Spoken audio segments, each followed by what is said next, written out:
All right, so we are back. That kind of came out of the blue. There's nothing wrong with YouTube.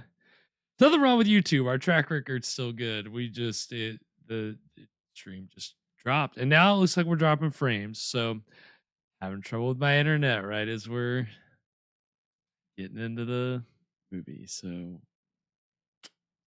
what's new? Luckily, I'll upload it on YouTube later and cut all this out. It'll be like this ever. But we're going to.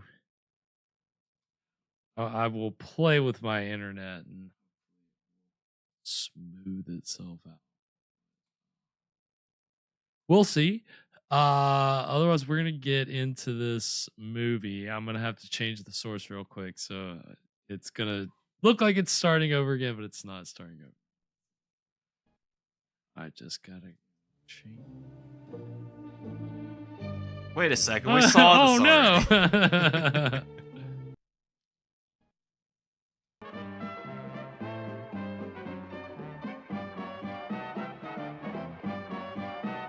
Can I get the YouTube? Yes.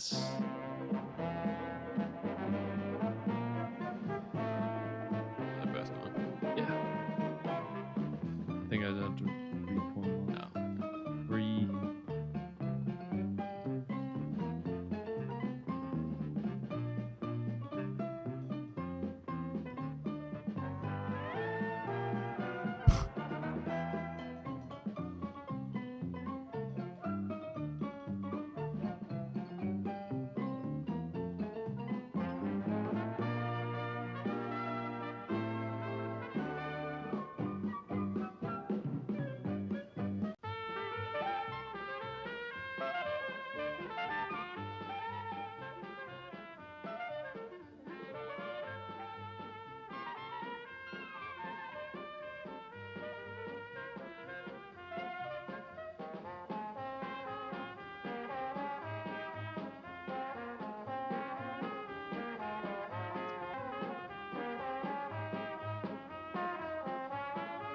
Whoa.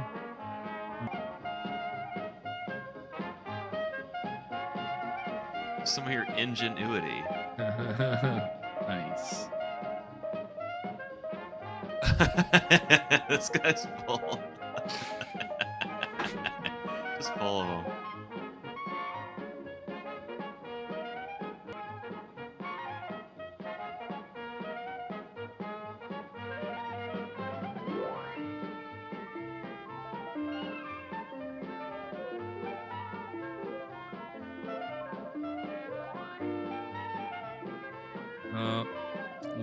Leaving the party. Irish goodbye, walking away.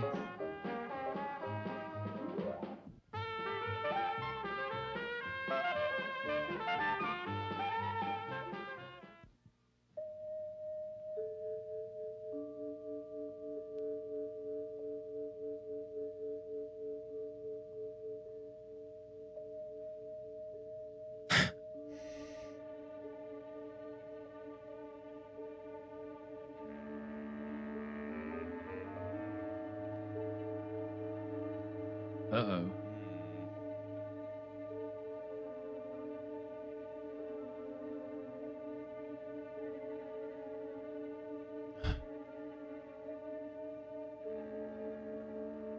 Got a match.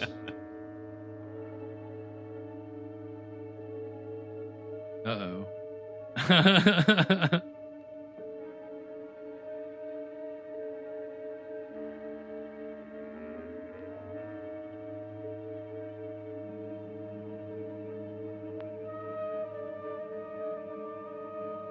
What the hell? It's like the hitchhiker scene in Texas Chainsaw Massacre. What the fuck is this guy doing?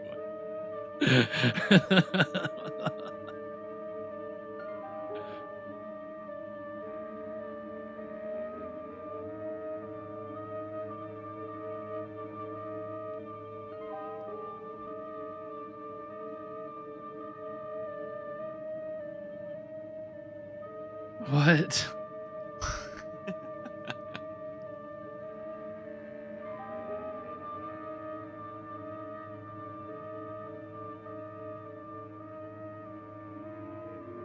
That was creepy. Did this guy come from the sanitarium? He must have.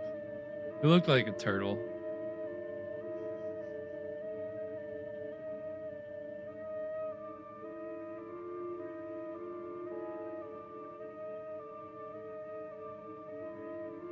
Object Matt, he's trying to marry this girl.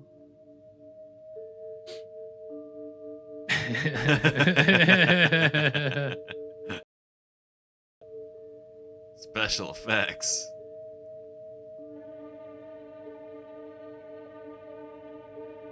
Why would you chase after him?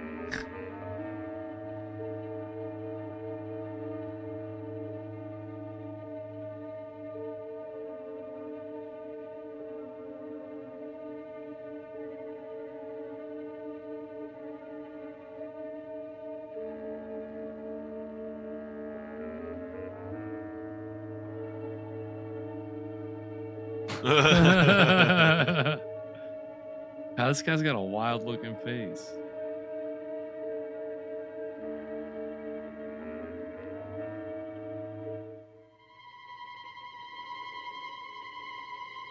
Uh-oh. Oh no, this guy's up to his old tricks.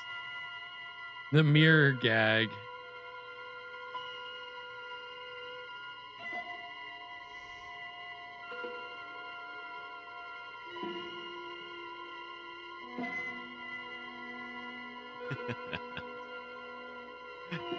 Death by mime.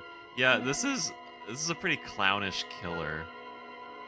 He does have like a Joker kind of a thing going. Yeah. Yeah, this does feel like something that Joker would pull. 1920s Joker. He looks more like Emperor Palpatine. Yeah, that guy. Yeah, he looks like Palpatine. Oh no.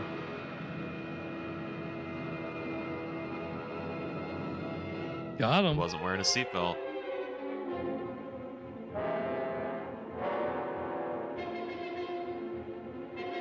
What are you gonna do, Johnny?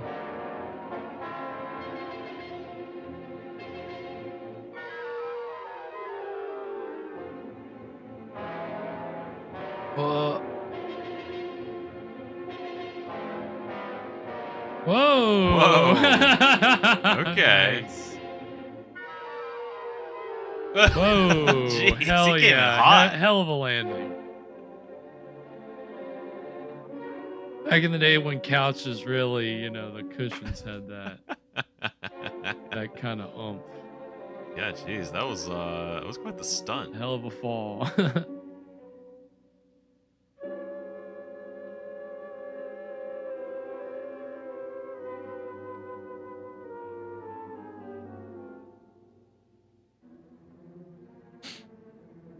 There's a light.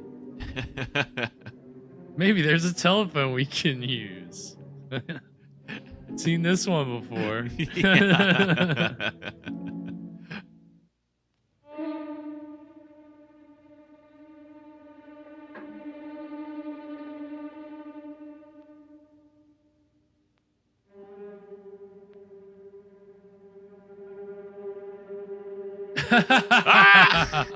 Boogity boogity boogity boo. Back in the days when skeletons were truly frightening.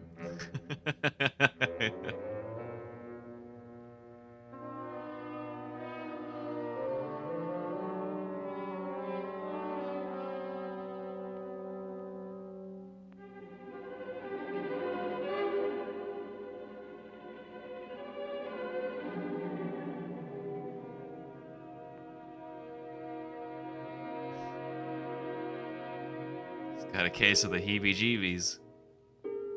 What? What? Oh my god. Who's this guy?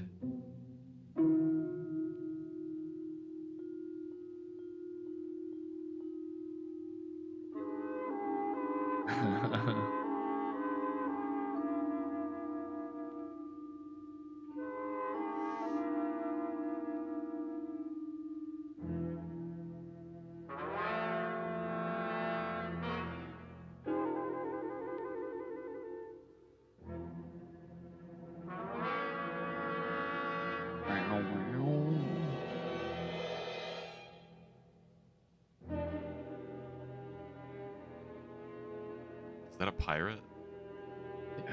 Yep. I mean, he's got a pirate's earring.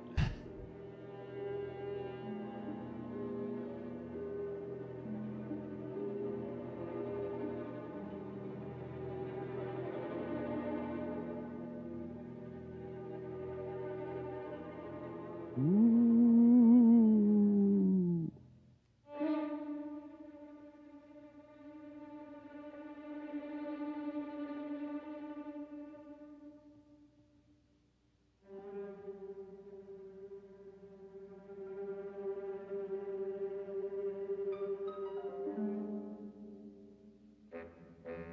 Nice.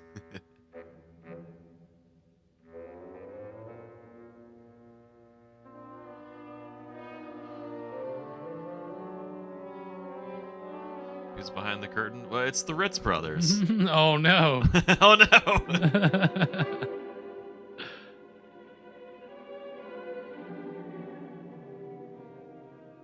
What are you doing here? I dropped it. Nice.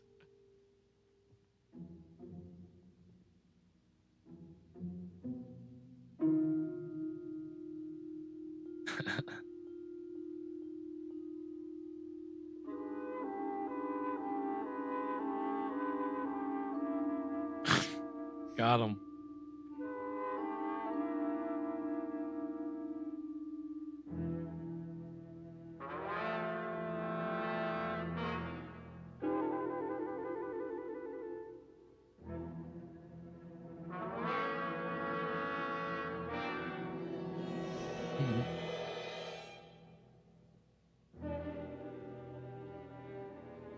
Uh.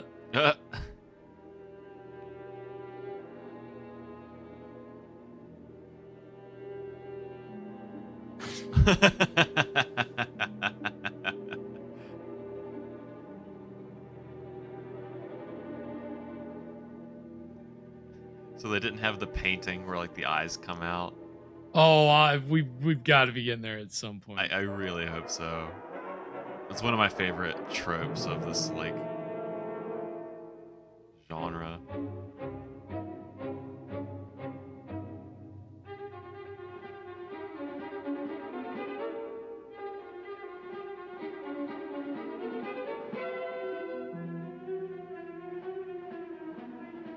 A lot of weird stuff happening around here.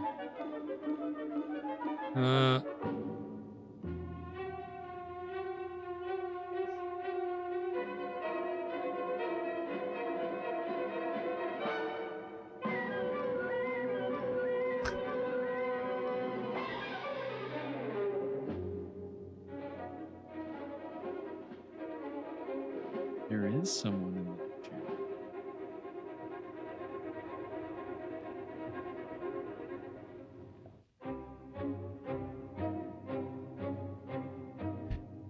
Damn, he was right about the person in the chair. What else could he have been right about? Have I just been a bully this whole time?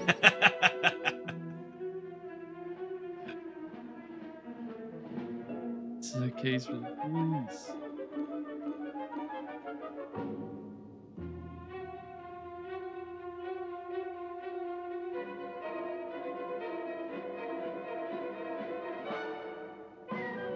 Mamma mia.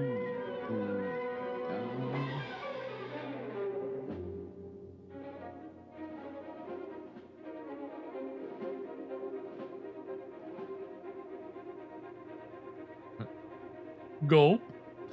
And that is gonna take us to our first break. So, despite the interruption, we are a third of the way through. Oh, music's too loud. Hold on, let me get that down. Third of the. there's your little jump Wake scare. you up. There's your little. There's your. Wake you up a little bit. But yeah, so a third of the way through the monster. What are we thinking so far, Evan? I'm having fun. I like this hapless detective type. I mean, it's Started a little slow. A We had little a great bit. opening scene, Yeah. but then, like, they We took a kind of had a little bit of a lull. long time to kind of making fun of Johnny. It's like, "Yeah, we get it. You think he's an ass. Okay, Yeah, we got to devote a lot of time to this man getting bullied. Yeah, I mean, it but so far, I guess the last 5 minutes, we've gotten some We're setting into what we came here the for. haunted house action. Mhm. And it's, hey, so far he's already slidden down The a sh- secret passage, and yeah, he went down the chute. I there's mean, we don't. people hiding behind the walls and This is disappearing. already, I mean, more than we get sometimes. Oh gosh, yeah. I mean, again, we've seen a fair number of old Dark House films on this show of varying degrees of quality, and some that, yeah, they are like, maybe they'll have a good opening scene and then nothing really, they're just running around in much Yeah. like the serials, running around in circles until issues finally solved. But yeah, no, I mean, we've we've kind of We've gone from like beat to beat to beat, like haunted house action. We had the secret passage, the chute, had a skeleton in the closet. We had a dead person in this chair. I mean, right. they're feeding us like pretty well paced. Oh, absolutely. No Chaney yet, No obviously, Chaney, yeah. but I mean, come on, this is one of the biggest stars of the time. If you're gonna have him for the whole movie, you better be shelling out some big bucks. But I don't think that they could do that. Wait a So, second. What if that guy with the earring and no shirt was Chaney? see, you always that's the thing about with his reputation. You Yes, he can't could not be assume that anybody. every wild He- looking character is not Lon Chaney, right? Who is he? Gene Parmesan? Yeah, pretty much. He was, he had everybody in the theater screaming every time they realized it was him. Ah! Yeah, He's good. he's the best. Um, yeah. So, but it's funny because, again, the fact that he even, we haven't seen him yet, but as you can tell from just the first 30 minutes, this is very much a horror comedy.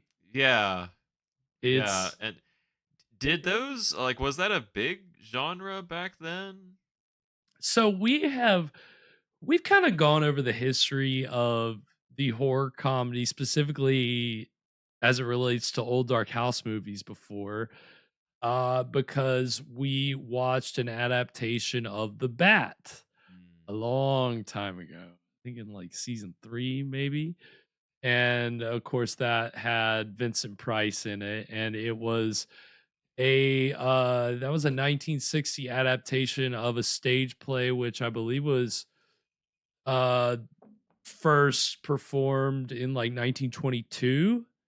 um but it was kind of a pistache on mystery tropes, like, it was like horror but with like comic relief, and it was a big hit on the stage, and so there ended up being all these copycats, and one of them was the gorilla, which, Ah, we know, and kicked then off that whole thing. exactly. And then another one was the cat and the canary, which there was a definitive, well, not definitive, but a kind of expressionistic version that Universal released in 1927, which we'll watch eventually on this show.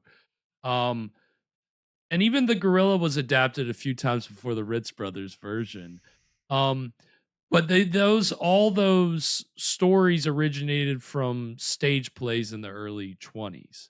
So there was this kind of like popularity of these horror comedy murder mysteries that took place in these like remote mansions, and the popularity of those translated onto the screen pretty quickly. Yeah. But I think this was the first. Um, and obviously there were some There's some other adaptations of the Bat, um, which we'll talk about. Because this is really funny. This is weird. The people that are associated with tonight's movie were kind of associated with these like old dark house murder mysteries.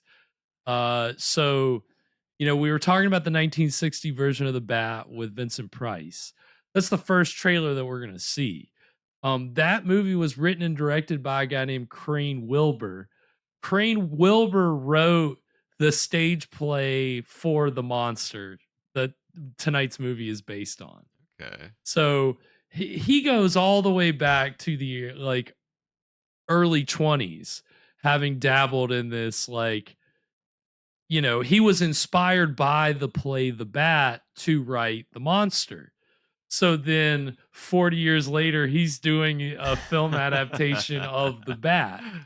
Just kind of just a weird, Well, that's kind cool. of a weird coincidence, Yeah. right?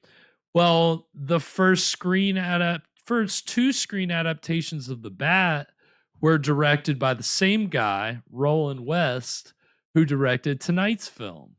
So, those came out after the monster. So, the Bat and the Bat Whispers, and the Bat Whispers is apparently one of the big inspirations for the Batman comic strip. Oh, really? Yeah, because the Bat Whispers had more of that like masked guy with like he'd have like kind of wings, like I don't know, it's kind of wild. It's a very there's like it was one of the first movies shot in widescreen. Mm. And so there's all this experimental like camera work and stuff in the movie, but it's not public domain yet. We gotta wait a few years. But the first version that he did, that is public domain. But I don't think that's quite as acclaimed as the Bat Whispers. But yeah, for some reason he didn't have a very prolific career, but for some reason he did two Bat movies, and then tonight's film, which was just kind of a play on the same kind of horror comedy thing that the Bat was doing. He was the Batman. Yeah, I mean, essentially, and he also found himself embroiled in a murder mystery of his own. But we'll talk about that after the break. Okay. Yeah, Okay. the director of tonight's movie, the little salacious Hollywood's early 20s Hollywood scandal for you. No, I guess not early 20s, but pre-code Hollywood scandal. It's a good way to put it. And the second trailer we're gonna see, since we're watching this trailer for the 1960 version of the Bat, I figure you can't find trailers for these early. Like I couldn't find a trailer for the early versions of the Bat or for the Old Dark House. Like the original version of that doesn't have a trailer, but the 60s remake of the Old Dark House has a trailer. So, that movie was actually directed and produced by William Castle. Okay. Yeah. So that's the other trailer that we're going to see is for that adaptation of the Old Dark House, which again, you'll see in that trailer, it plays on tropes that we're already seeing in tonight's movies. The sliding passageways and the people behind walls. All the again, that's fun what house shit. These haunted house tropes. Yeah, I mean there was, and there's more of an evolution. We'll talk about it after the break, but we talked about that a lot of this came from the stage, but there's origins obviously before. But we'll get this break, and then when we come back, we'll get into the exciting middle of The Monster. So stick around, we'll be right back.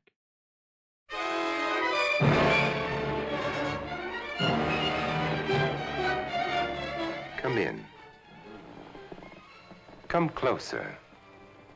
Closer. That's right. I'm Vincent Price. You'll be just as safe in this house of fear as any of the other 5 victims murdered by the Bat.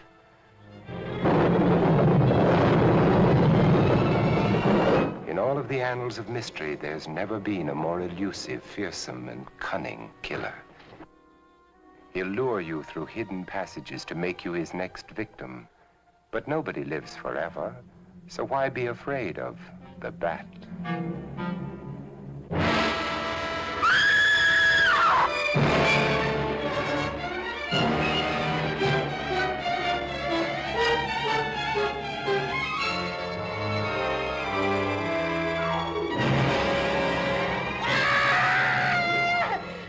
How long's he been dead? Oh, I'd say about a half an hour. You believe it was the bat? That's a bat's trademark. Perhaps he's still in the house. That's possible. It says here that the bat never leaves no fingerprints. That's understandable. Having no face, he probably has no fingers either.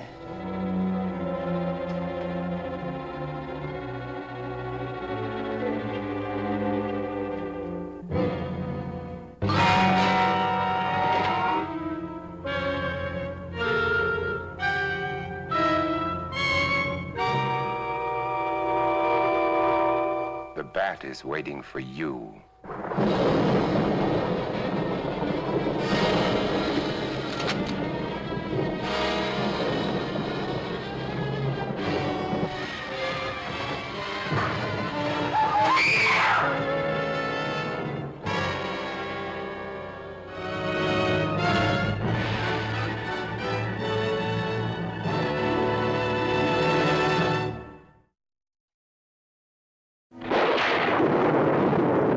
Are you interested in property? Desperately in need of somewhere to live or die? Then we have the very place for you. Femme Hall, they call this old dark house. Why don't you drop in? Sometime.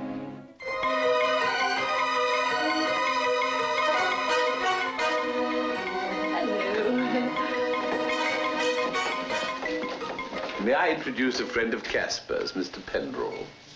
Such a surprise to find he had a friend. We're having you for dinner. Delicious.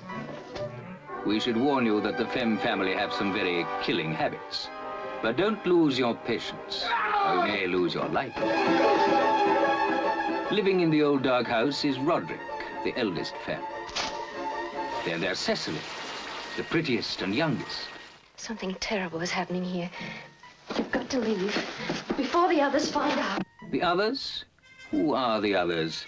Well, there's Aunt Agatha, who loved knitting, surrounded by a host of wool-gathering relatives. Something or someone must have needled her. Must have been murder. She always knitted so carefully. This is Potiphar, and let's face it, he is plain potty. There isn't much time left, Mr. Pendrell. There isn't much time. Morgana, of course, is the femme fatale, one of the amenities of the house. Don't you have any boyfriends? I always had to be home by 12 o'clock. Well, things were just getting started, and I had to stop. Also in the old dark house, you'll find Casper and Jasper. And dead or alive, they look the same. You're there, and you're dead. No, I'm not. Yes, Tom was just a visiting American who came by accident, and by accident, he was still alive. Remember, we are the sole agents for this desirable property, an exclusive residence that's murder to run. It will be vacant any moment now, on dead easy terms.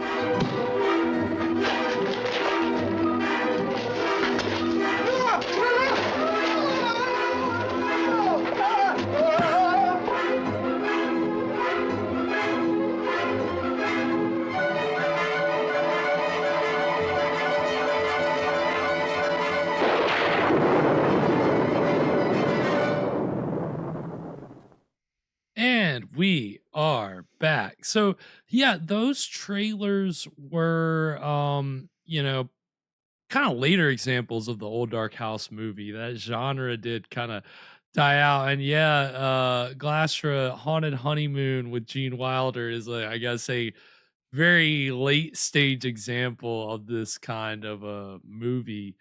Because it really had its heyday in the 30s and 40s. And yeah, those two trailers that we just saw were attempts to kind of see if there was still any popularity that could be milked from it. There really wasn't. Um, I don't know that either of those movies did particularly well. But like the Old Dark House was based on a book.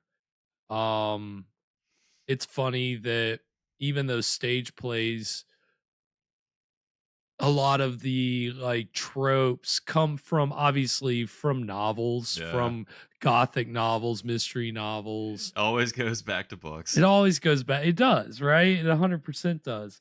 But it is kind of like funny because you didn't really have um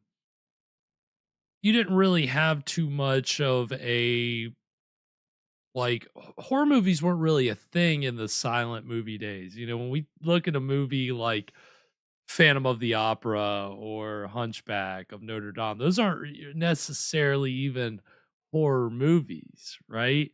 Um so when you look at something like this that is obviously just making fun of tropes, it's funny to think that it's early.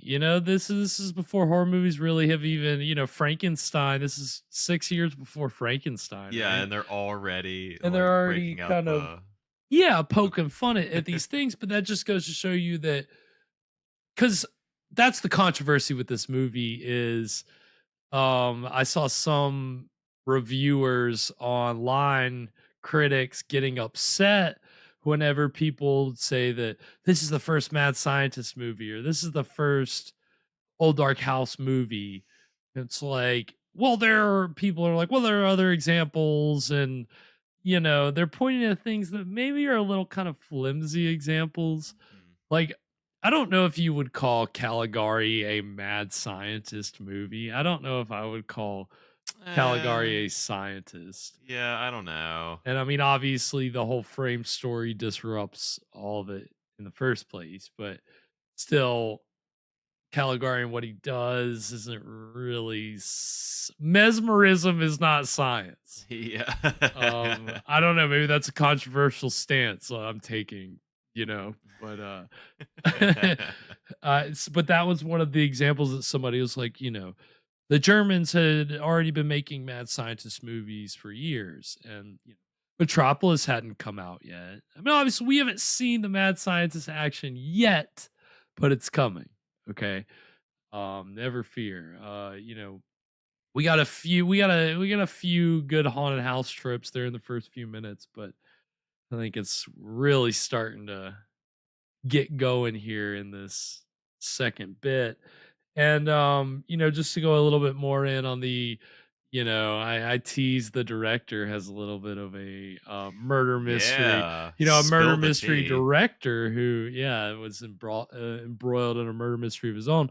So his career was basically derailed in a 1930. Let's make sure I get the year right. 1935, when he became a suspect in the death of his mistress, actress Thelma Todd, she was kind of gaining reputation as a popular comedian, and she was attractive, and so she was a star on the rise, and she was found in an automobile in the garage of the director. His name is again Roland West.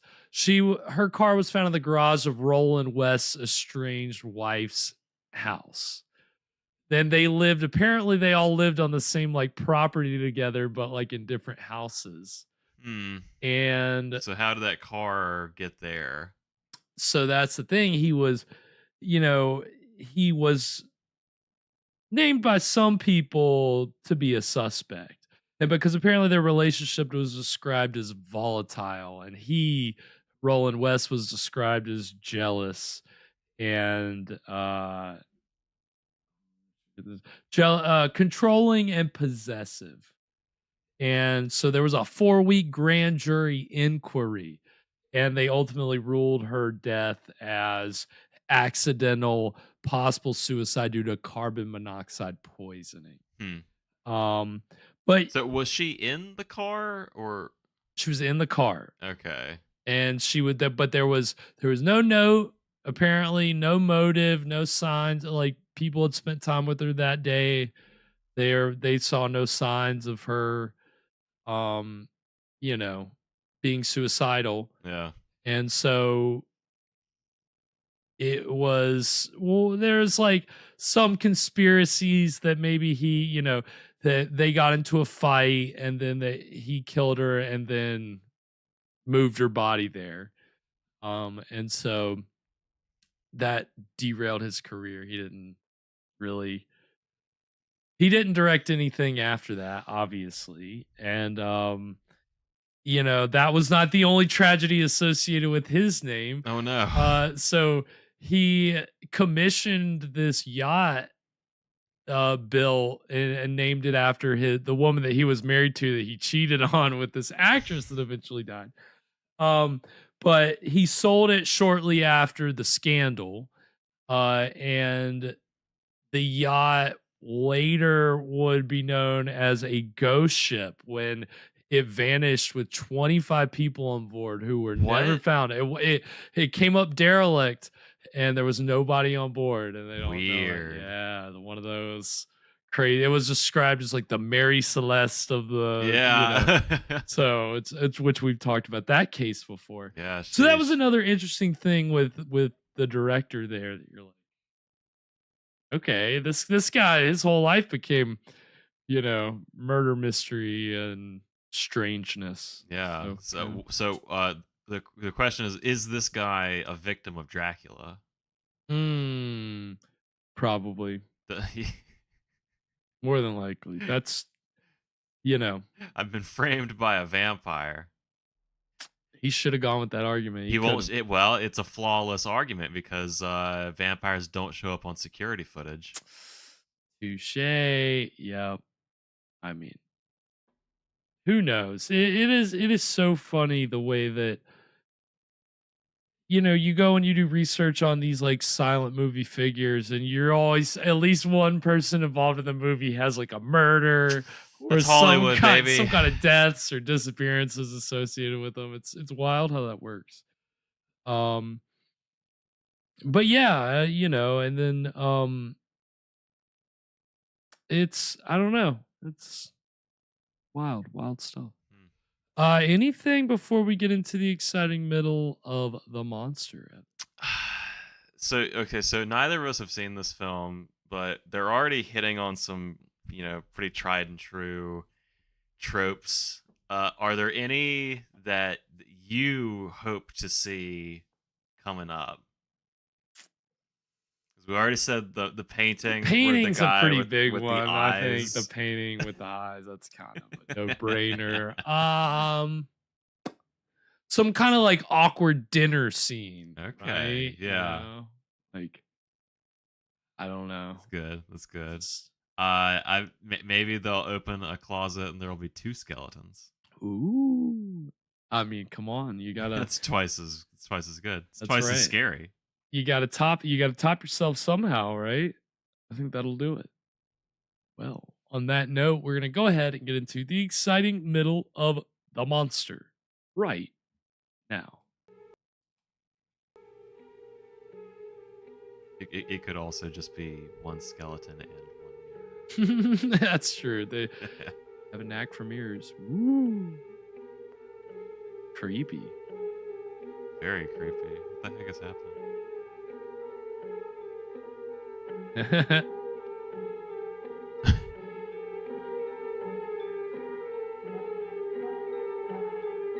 Bizarre.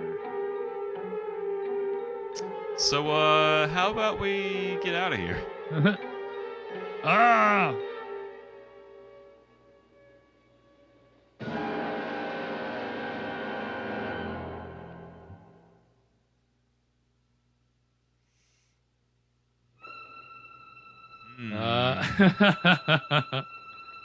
There he is.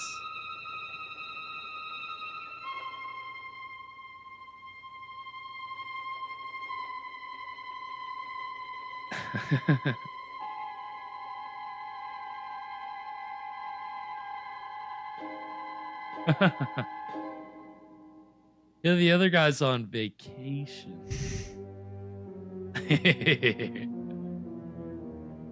Sinister smile.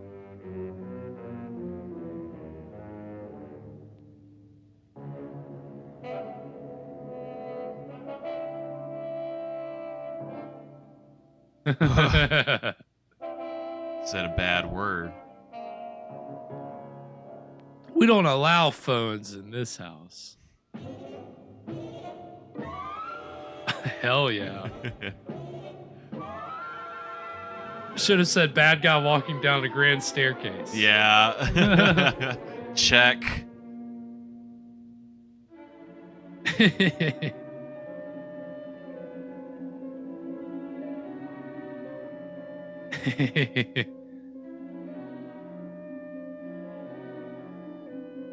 Way to leave him in suspense.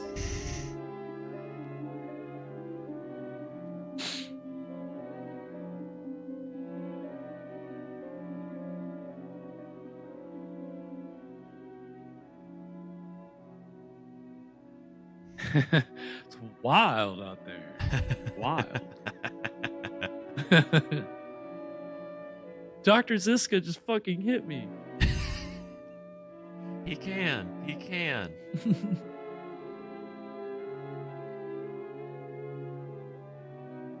So they're gonna spend the night. Is there gonna be a creepy butler? Surely.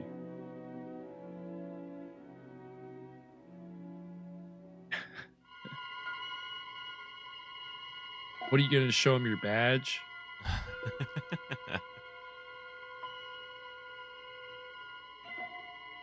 Oh, we're doing some handwork. Okay. This is Lugosi's bread and butter. Oh, that move? Yeah, there we go. What? Oh, hell yeah. You summoned a hooded figure. Creepy butler, check. Yep, there we go. Oh, look at him with the white makeup and, you know. It's effective how white makeup and black around the eyes.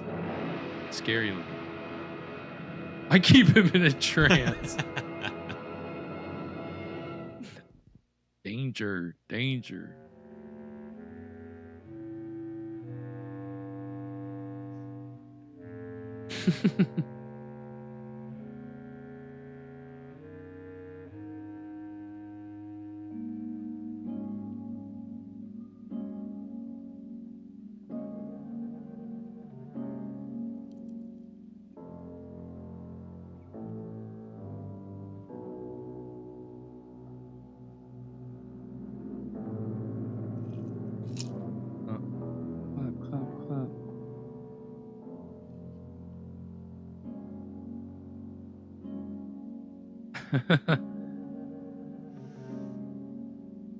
Is he also in a trance?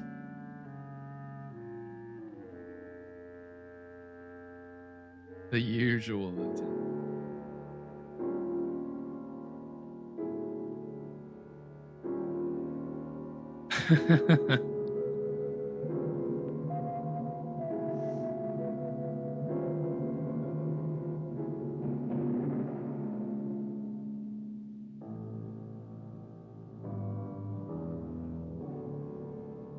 But we keep them all oiled up.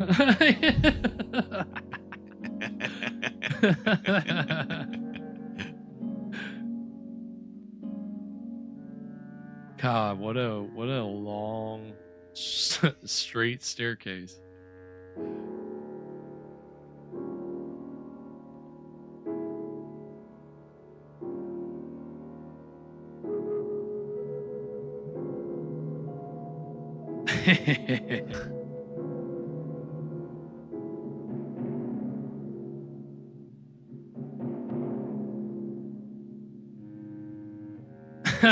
What?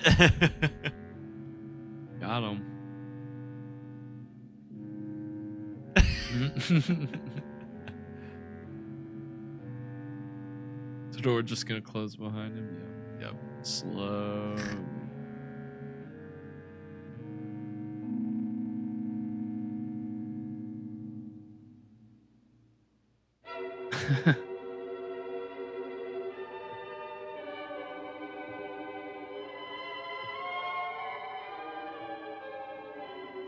Oh shit! Wow.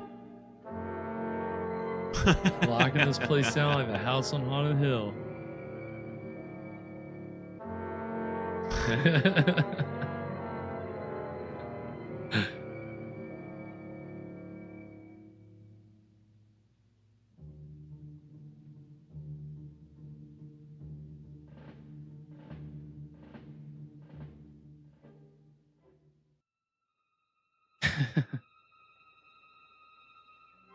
God, there's something about that staircase. I don't know what it is.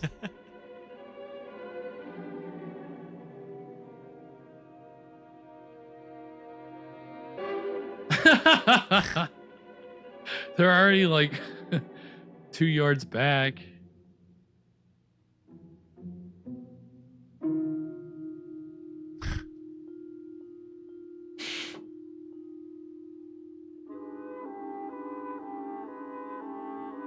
Nice.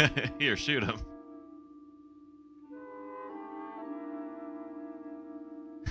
Well, now I guess I have to. You go first. No, he did not do that. Oh, that's a trip right there. Yep.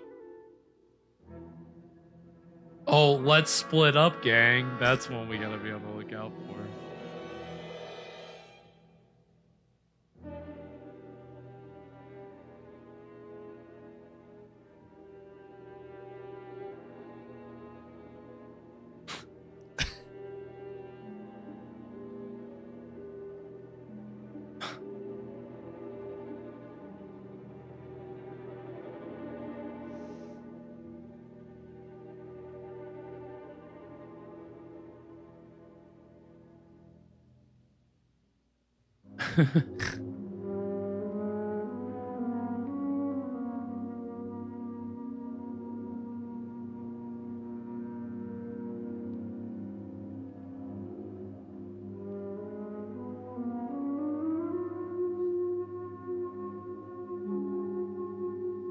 Yeah, Glastra, them walking up the staircase definitely gave off some young Frankenstein vibes.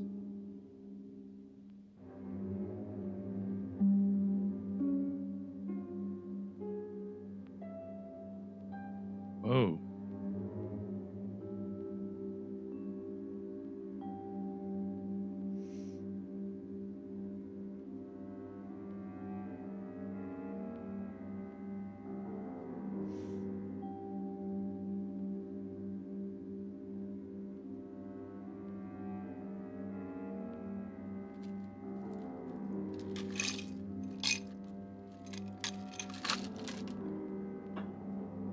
For sure.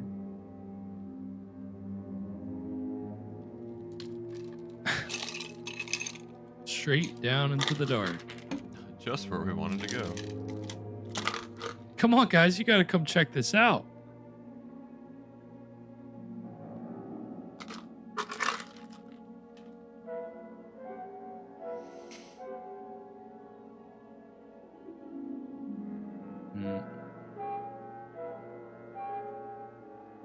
There you go.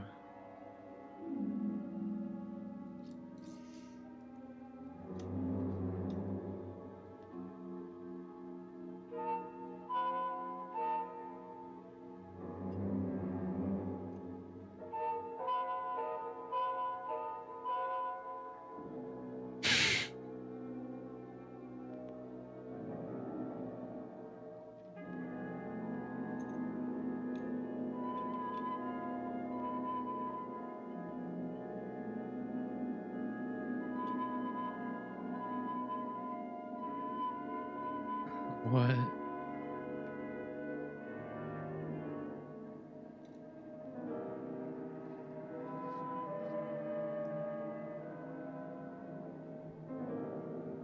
All right, so you're gonna walk in front of the window, and then you're gonna crawl back. That was so convoluted.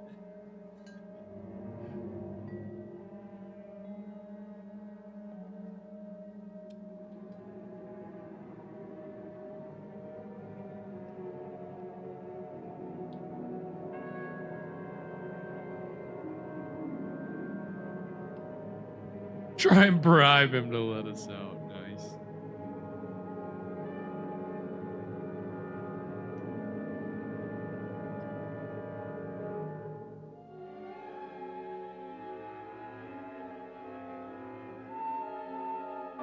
Drink up.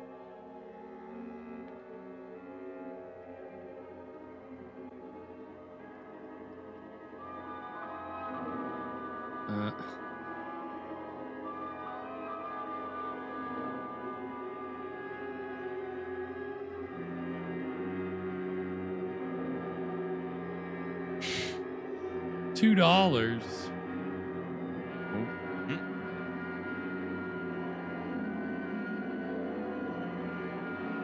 Nice.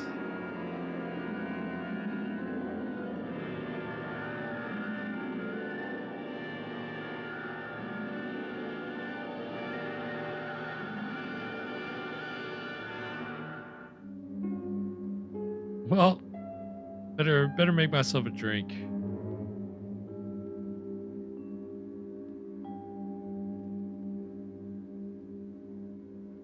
Oh, might be poison. Here, you first.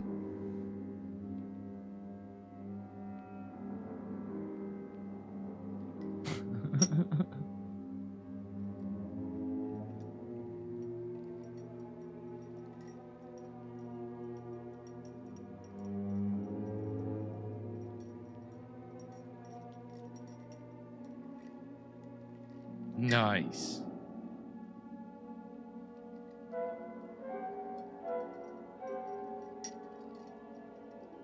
Oh yeah, he's just going down here, walking around. Lest we forget.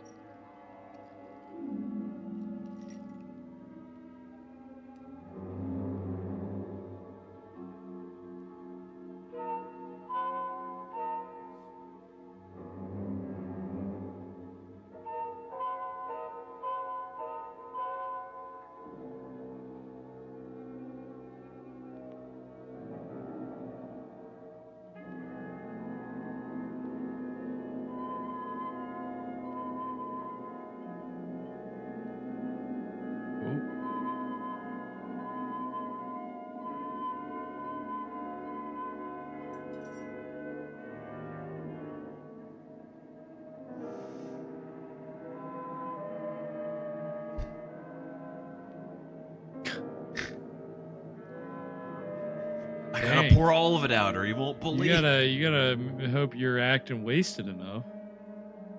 Yeah.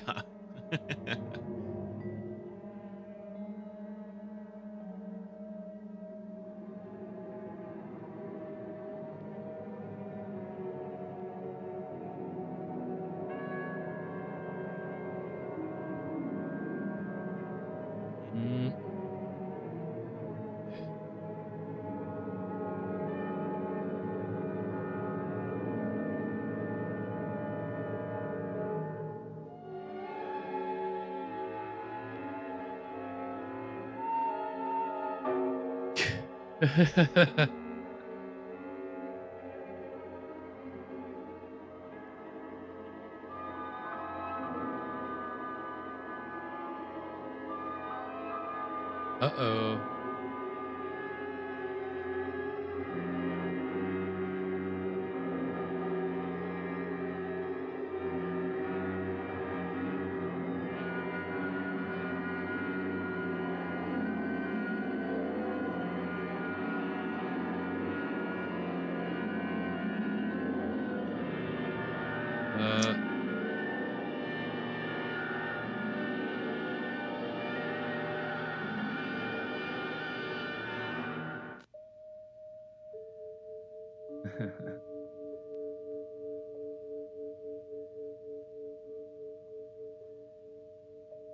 It got really intense for a comedy. Yeah. The suspense. Those spoons. We know all about that.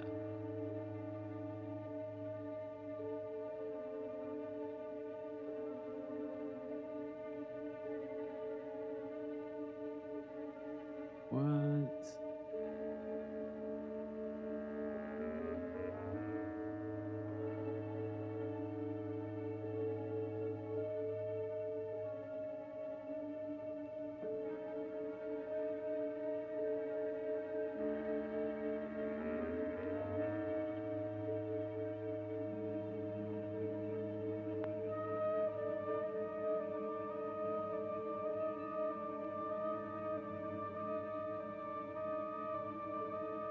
The wine's okay.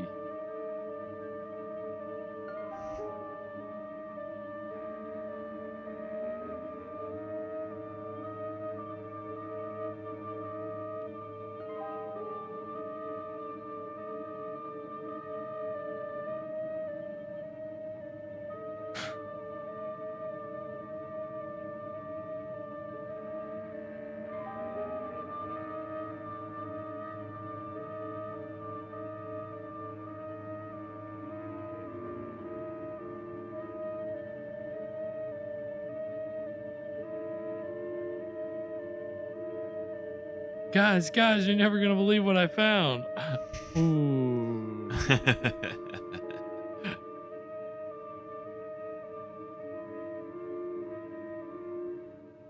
We're getting plenty of creeping in this movie. Yeah.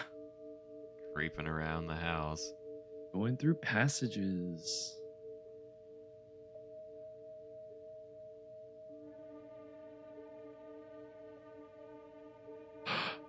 Oh shit.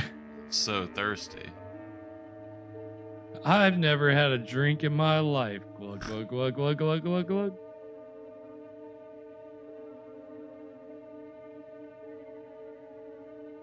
The funniest taste in water I've ever drank.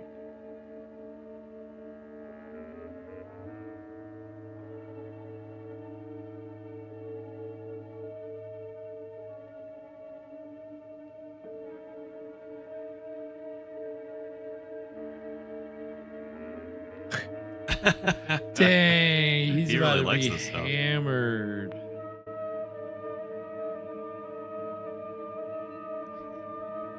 He needs a Scooby snack.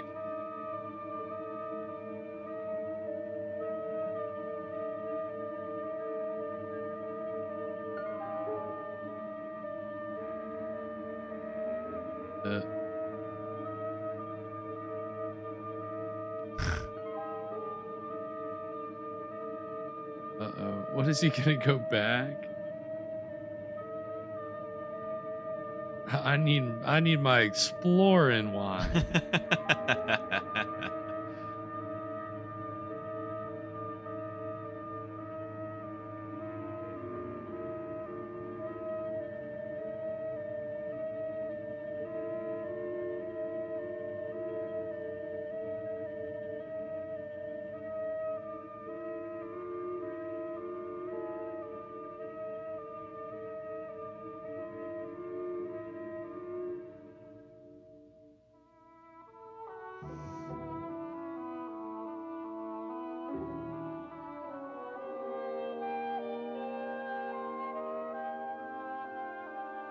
What is he doing? I don't know.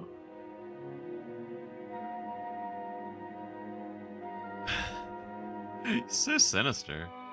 Yeah, it's all with the facial expressions. Yeah, he's getting. It's in the eyes tonight. Yeah. He really is in Lugosi's wheelhouse. Yeah, you can see why if he would have been alive, he probably would have been offered Dracula. Yeah. He would. That's a common misconception that he was offered it or that the role was, going to be his. But I think he had passed away before fiction being brought to fruition. He could have done it, but he definitely could have done it. He would have done a great job. I mean, just the hand stuff was almost exactly like Lugosi. Very Dracula-esque. Yeah, but there's not, not many people outside Lugosi that usually pull that off.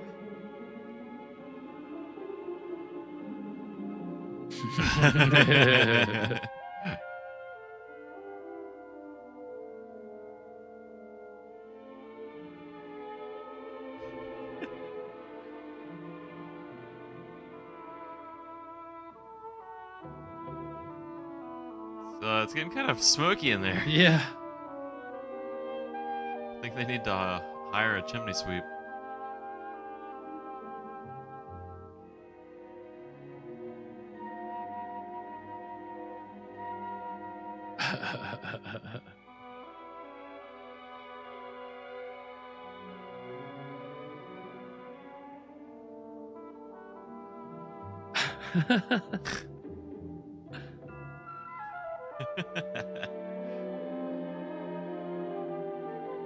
Well, now he's got that liquid courage in him. He's gonna be just fine.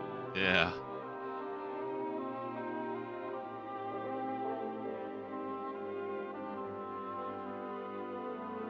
We can drink about it.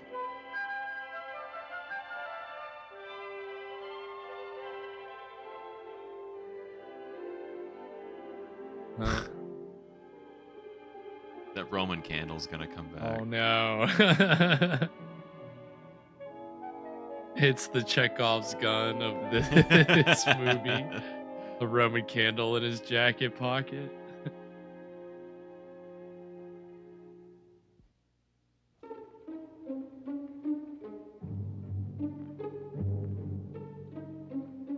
It is getting pretty smoky in there. Yeah, I don't think the smoke's supposed to come out.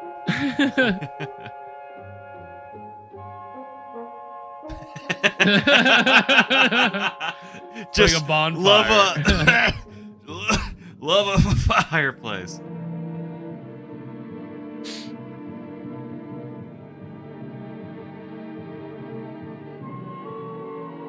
You're standing in the smoke, bro. Yep, liquid courage. I'm gonna fight everybody in Jerusalem. Oh.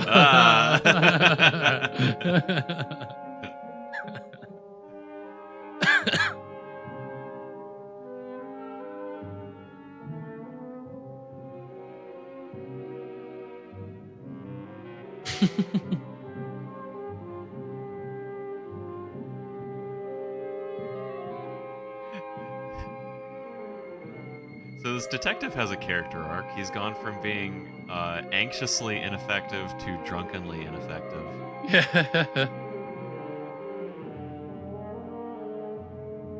He's just got to get his drinking legs.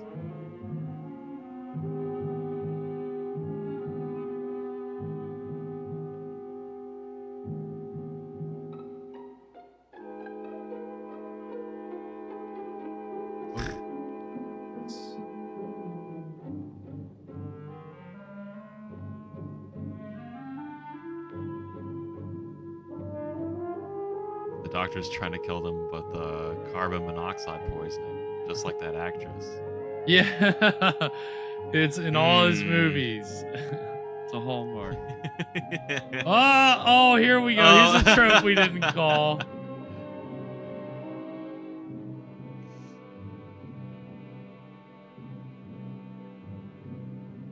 Smash him. Ah! The blast doors. Come on, bro.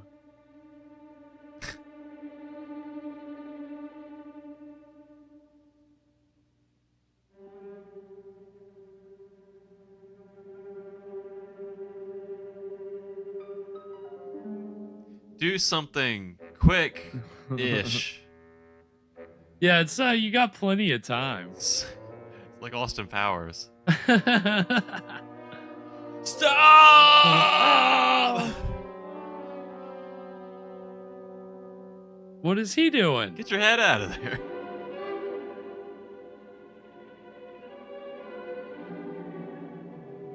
Now I am mad.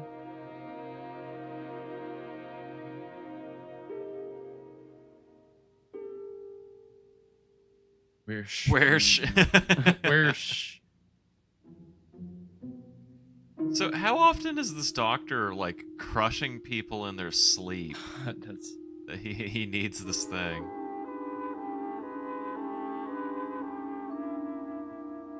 And I don't mean maybe.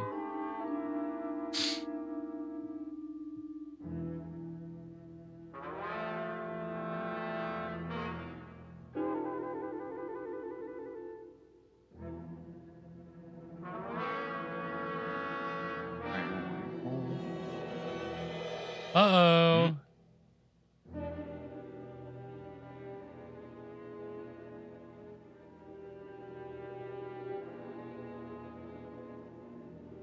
Ah.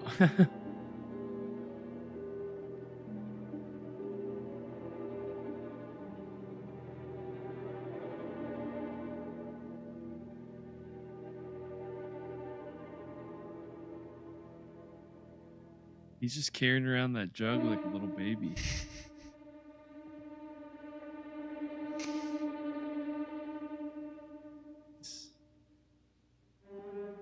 Whoa, okay. It's creepy. Nightmare fuel. Yeah.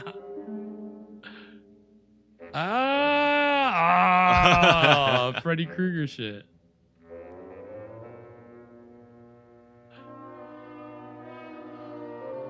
Oh, that's wild. Oh, he's counting to 10. Close your eyes and count to 10. Remain calm.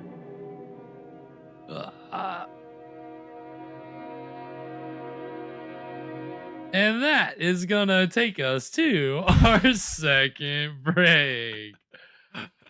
Well, Wow. we're 2/3 of the way through the monster. What are we thinking, Evan? I'm loving it. You know, it's maybe a little slow, but it's definitely checking off all of these boxes.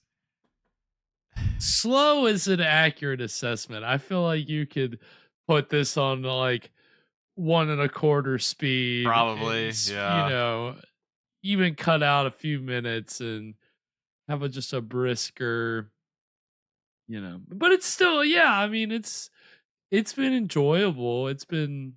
And what a old dark house this is. Like this place is it's like a carnival fun house. Yeah. Oh, it's got everything, man. You got the hydraulic bed press. I mean, that's a, you know, the steel like shutters that come down on the windows. Yeah. I mean, It's just all out. Evil henchmen running around. Right, yeah. Secret passages. Secret passages. Yeah, it's definitely more than we've gotten with some of, like, I think some of the more recent ones that we watched have been like The 13th Guest and, you know, even like The Ghost Walks. I don't know if you remember that one, but, you know, they had kind of some of the similar things, but it wasn't really, you know, as frequent. Like this is like definitely like they're trying to collect as many tropes in that parody style of, you know, any kind of like an airplane, you know. It's just like, okay, what can we, you know, what can we do next? What's the next one? Which, yeah, you don't get a lot, even with the other ones that we've seen, which have been a little more kind of stale, straightforward representations. Which The Ghost Walks, interesting enough, the actor playing our hero here, Johnny, played by an actor named Johnny Arthur, he was in The Ghost Walks playing the fussy secretary of the theatrical producer. Yeah, don't even remember him. That's the thing. Tonight he's playing, you know, kind of a coward, and that was, you know, largely what he specialized in. And in the pre-code era, playing essentially coded homosexual characters, like in The Ghost Walks. But, you know, then post-code, then these became just more, as Wikipedia termed it, fussy characters, right? And so he, you know, just kind of did a lot of bit roles, but this is one of his few like leading man roles here. And, you know, still playing on that, like, you know, the idea of him, he's, you know, he's cowardly, right? Yeah, like he plays that well, you know. He's playing it well here. I've really liked the drunk arc we've been on. That's been good. That's been fun. We don't really get that enough, I think. No, I mean, anytime that you can take your protagonist and put an obstacle in their way, it's good. But in this case, when it's the fact that they've never had a drop of alcohol before, then they just get absolutely hammered, it's fun. Yeah, it's a funny little joke. I mean, they're hitting jokes, and you could maybe hound them a little bit for the lightness of Chaney's use in the movie so far. I mean, we're Yeah. 2/3 of the way through the Yeah. movie, and he did appear a few times there, kind of menacing around, but not necessarily doing anything action-wise Right, particularly yeah. big or grandiose, Just but being imposing. being imposing, being sinister, and just all with facial expressions and a few hand gestures. And again, that's the power of an actor like Lon Chaney, who, like, I said earlier, I mean, he wasn't really a horror actor in the way that his son definitely became exclusively a horror actor. Lon Chaney was just a really, really, really strong character actor, which again, we talked about before. I mean, that's how he kind of got these skills through being the child of deaf parents. And so he learning sign language at a young age, he became a master of pantomime. And that was what kind of allowed him to get a start on the stage. Was he had this like skill that was very ingrained in his like just day-to-day communication that he could bring into his acting. And it was a lot about listening like pathos and kind of getting sympathy even when he was playing characters that were a little more unsavory, right?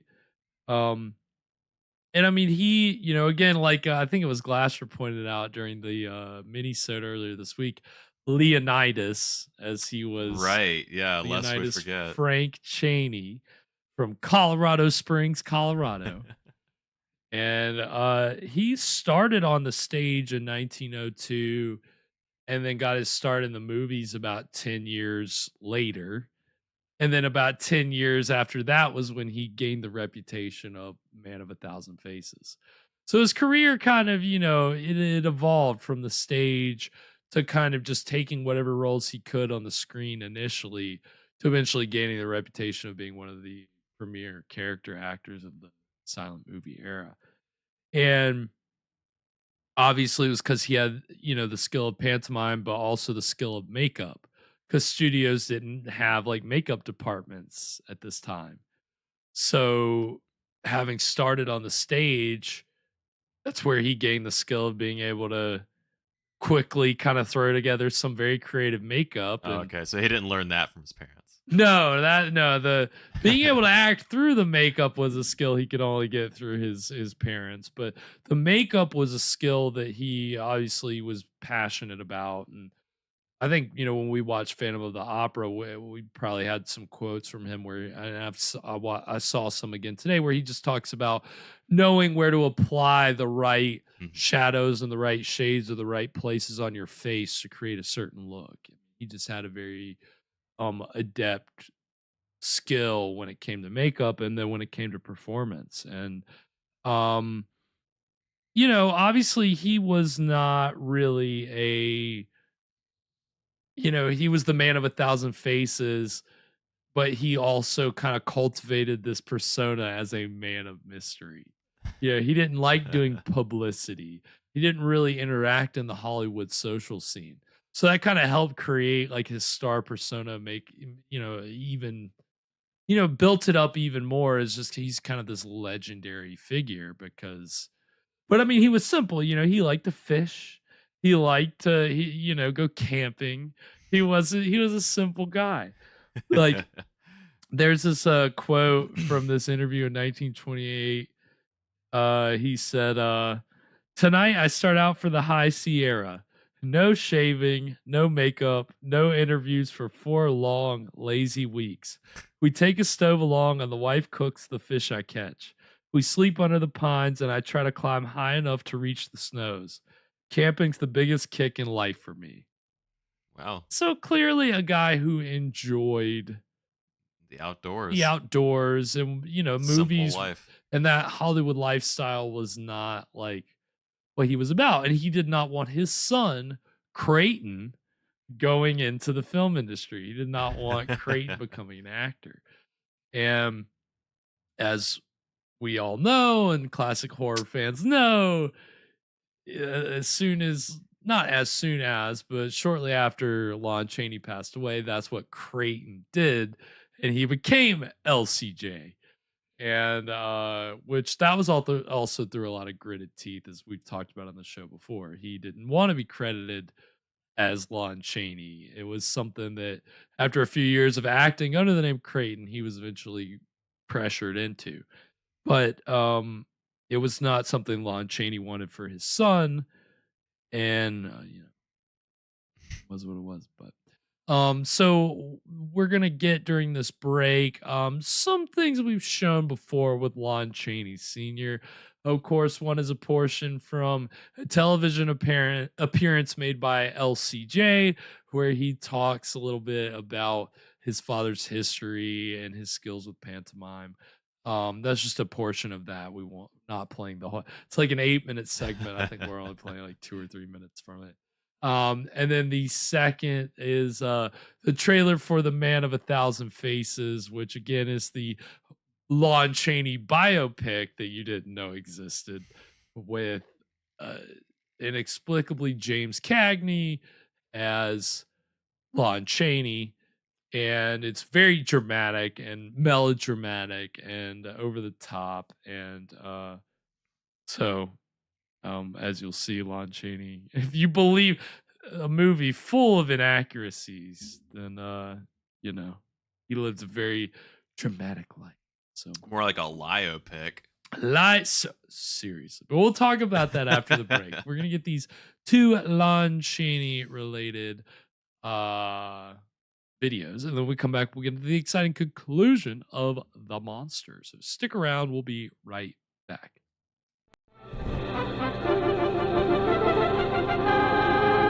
You asked for it. Remember this monster who played the organ in the subterranean cellars of a Paris opera house?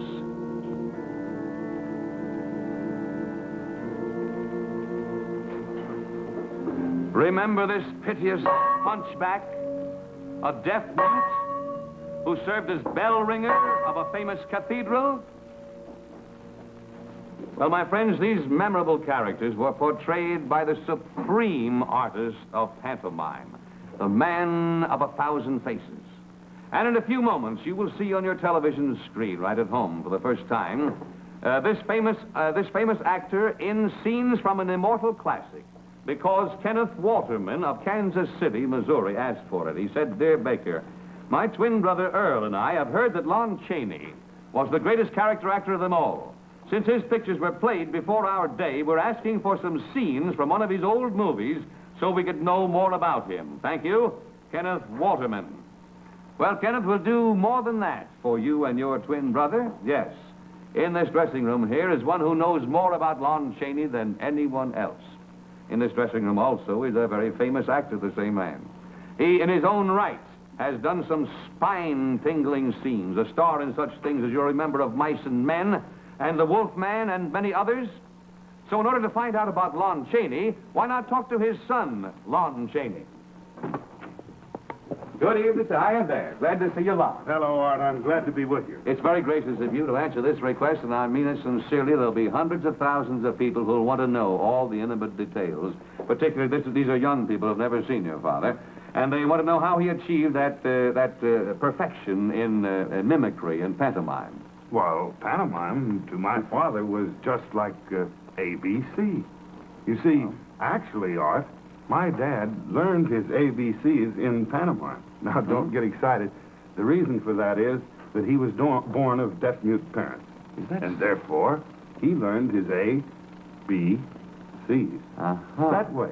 But, of course, like children always are, he had to learn words before he could learn his ABC. So naturally, his parents taught him signs for words that would be fitting to a situation. Now, for instance, I imagine probably the first word they ever taught him was love, because they had much in their heart. And the sign for love is love. Over the heart. Now, probably because it's just the opposite, I will call your attention to the sign of hate. Hate. Hate. Hate. Now, of course, hate always brings fear, so I'll give you the sign of fear. Fear. Fear. I see. Now, there is the inception of how my dad became such a great pantomimist.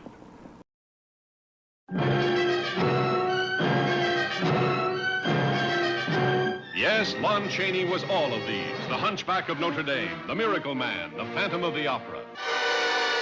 The world, fascinated and thrilled, called him the Man of 1,000 Faces. But what was the secret Lon Chaney hid behind his 1,000 faces? What was the mystery in his life? Now, for the first time, the true story, torn from his heart, comes to the screen. Starring James Cagney, magnificent as the fabulous Lon Chaney, master of the grotesque, the weird, the strange. And Academy Award-winning Dorothy Malone and lovely Jane Greer as the two women who made his life more astounding, more touching than any of his unforgettable roles. I'll come to see you every week. Every week. I promise you. You had me fired. Damn you! Damn you! Damn you! Who are you? I'm from the collection agency. I've come to collect my wife.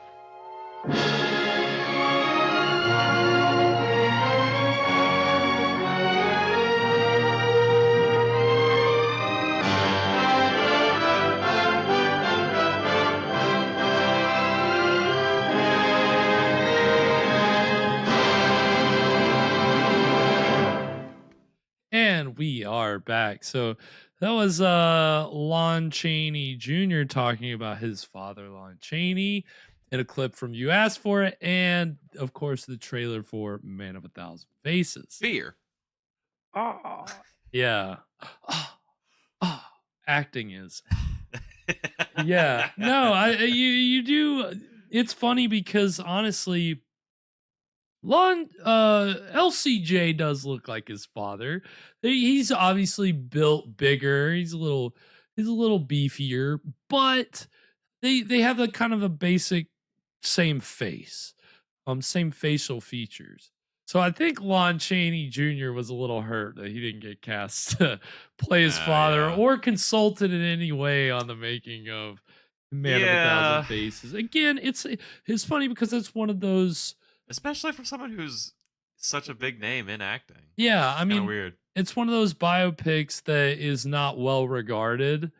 But as a kid, I really enjoyed it because, movie about Lon Chaney, oh, sure, sign me up.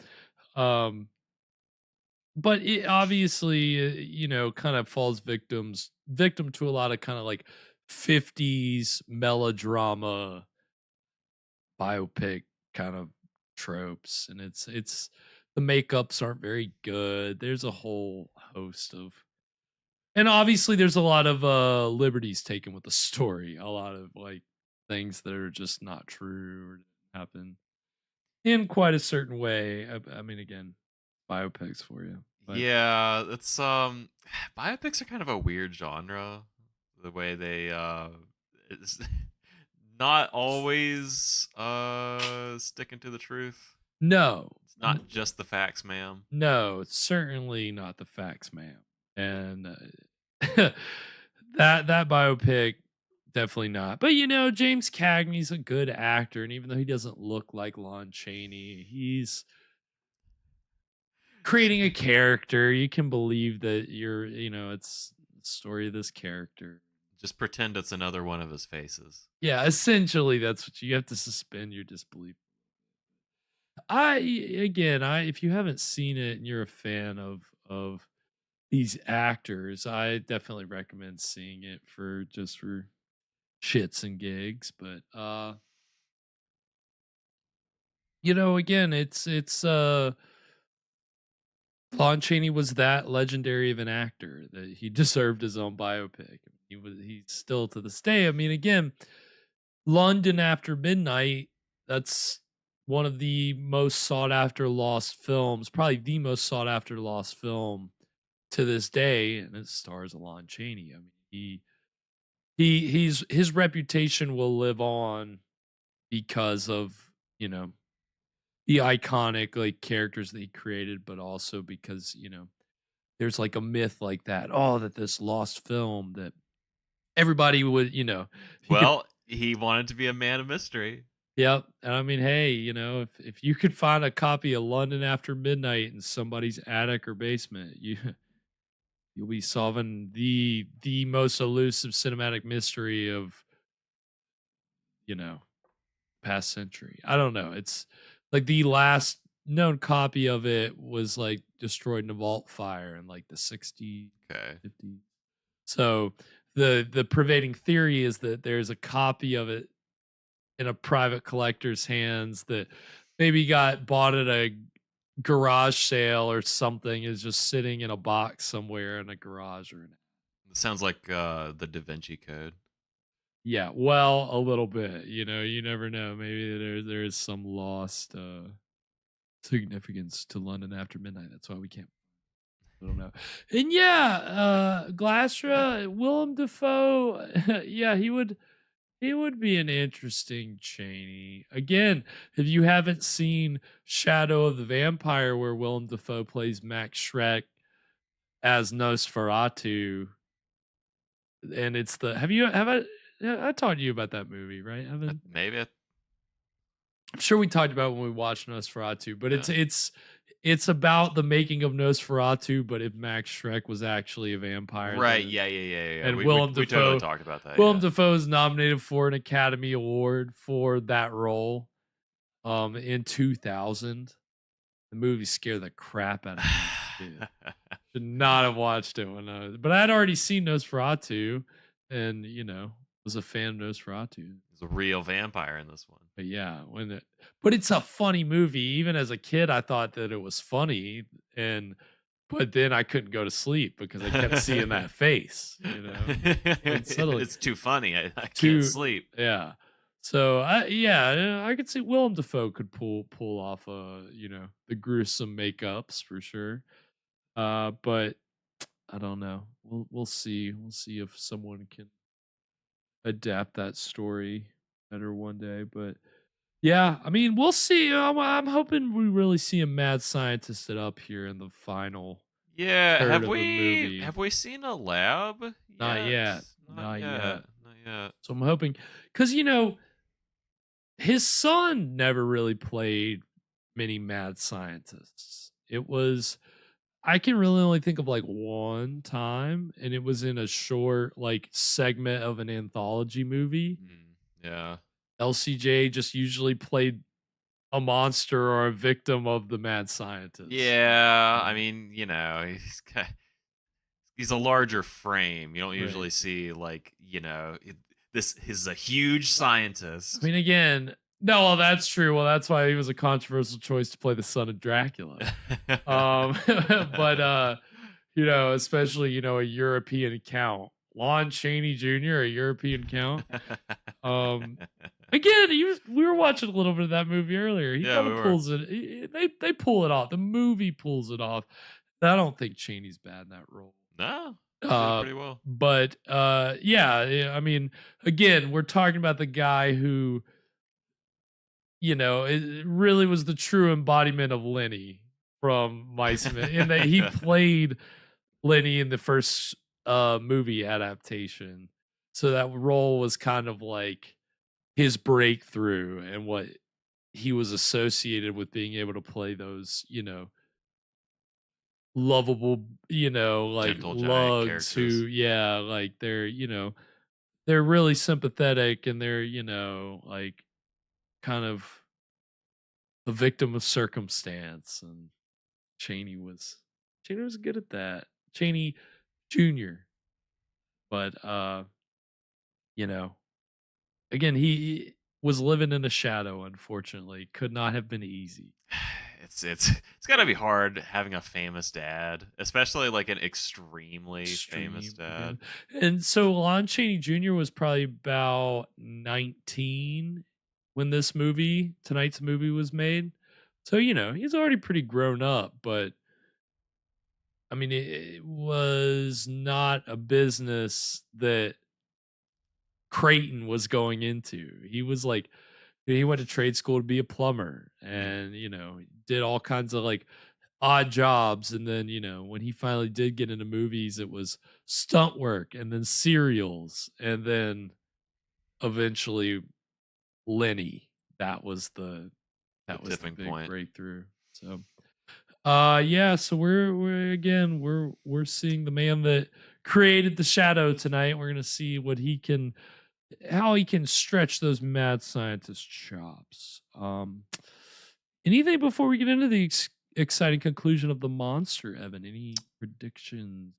I just keep thinking about this Roman candle. Like it's gotta be something, right? It's gotta go off, What? Of course. But what's the best? I'm thinking it's gonna be an accident. It's gonna be right. Yeah, it's either gonna go off by accident, which would just be funny if I think that would be the ultimate thing if it was just a red herring. Like you're waiting for it to go off, and then like that's how it. Yeah, ends. then It gets just, to the whole movie, and it's still like it just explodes, and that's how it ends. I could see it. Can't put it past him. Dr. Ziska could also, maybe he's weak to fireworks. Could be, maybe that's his weakness. Give him a blast right to the face. Let Chaney do like a gruesome, like burnt face makeup. That'd be so cool. But probably again didn't have the budget to quite do all that. Yeah, I mean, again, that's the weird thing is that the director of tonight's movie, like, he produced this independently. We're watching like an independently produced horror film from the silent era, which is strange because indie film wasn't really much of a thing, but this was independently produced and then released by a big studio. So still in the Hollywood system, obviously, but a little bit of a rarity. So we'll see what they can do here with the third act. We'll see if they can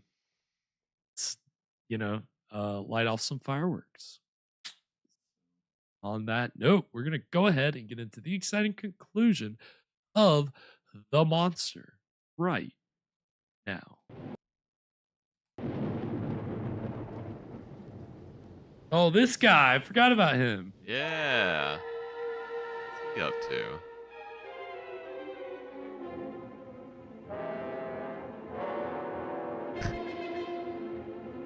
Playing hopscotch or something.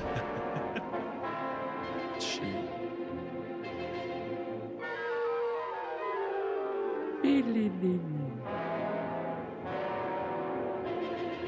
Is this the detective, the real detective? What do you mean, real detective? Whoa.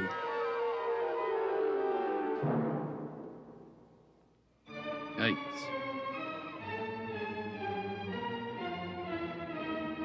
Good grief, how many bodies are they going through?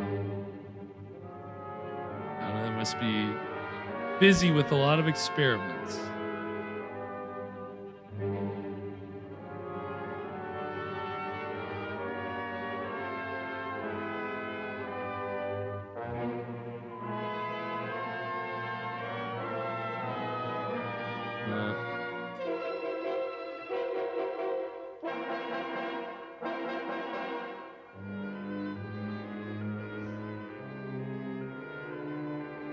They didn't do a good job tying him up.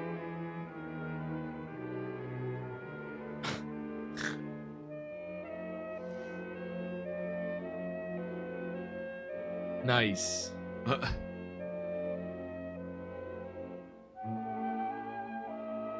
Oh, Johnny, I didn't know it was you.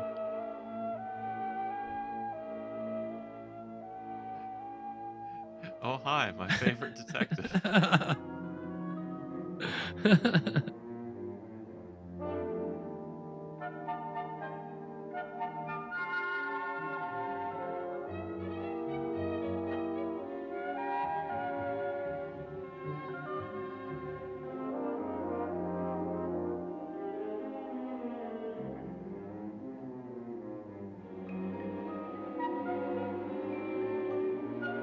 Why don't you check some of the other sacks?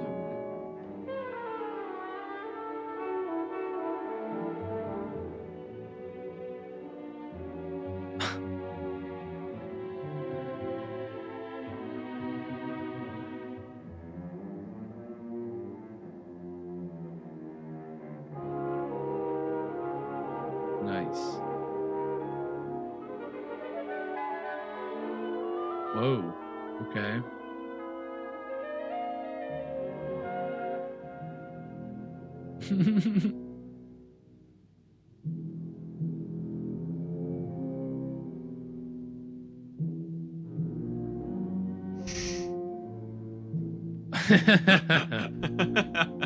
I mean, he really walked into this one. Yeah, come on. You don't sit in anything that even remotely resembles an electric chair. What? He's too choked up. Nice.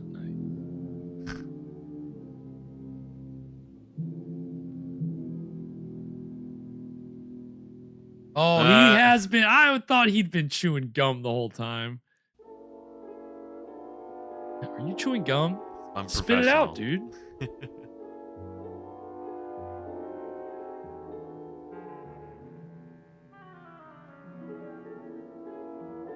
This guy.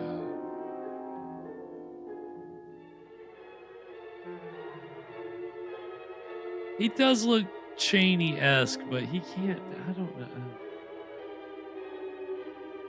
He looks wild.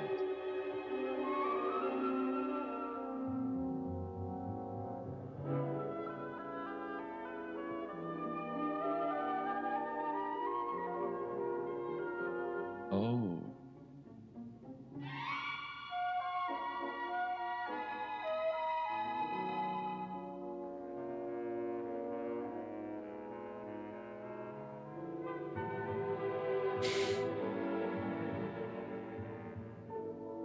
Wait. Is that a normal candle?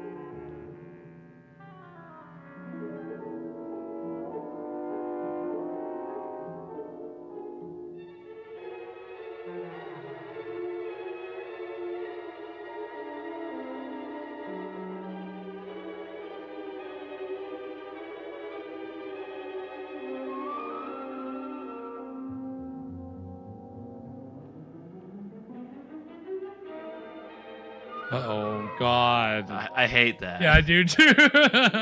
Oh! Oh! What the fuck?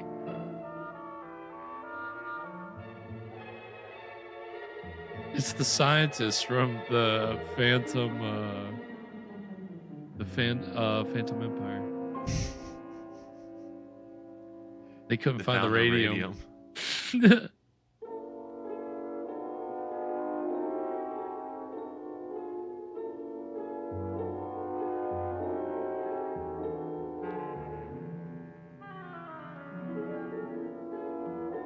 Oh, it's one of these. Yeah.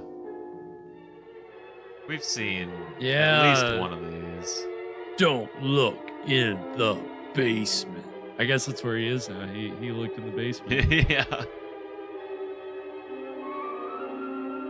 It's another trope.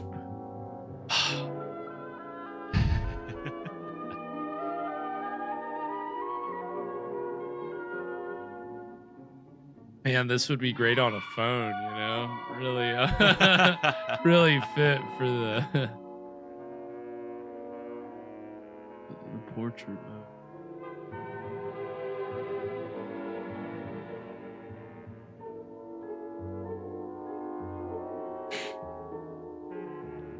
mode. Hate.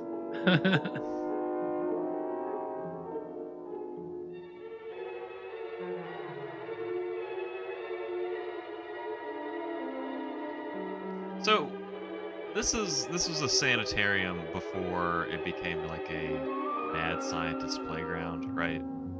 Yeah, it seems like he just took it over. Then why is it built with a big body chute and a hydraulic press on the bed? Because you got to be able to get the, you know, patients under control. It's the restraining device. Yeah.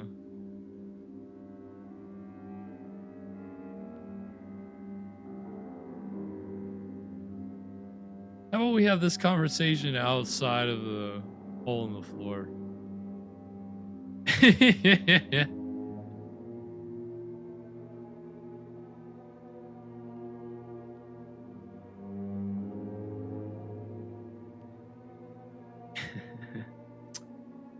I mean...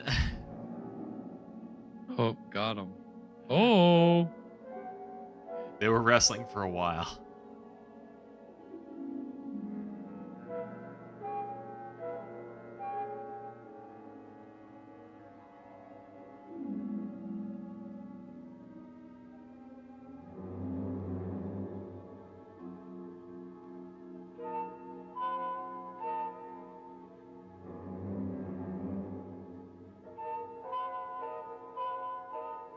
Oh, that's cool. Cool looking.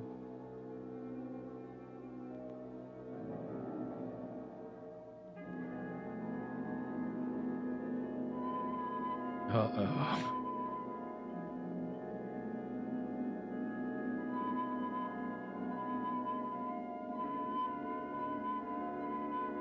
Oh.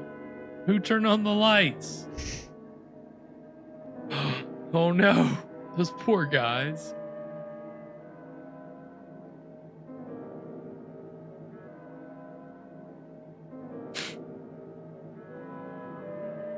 Gulp.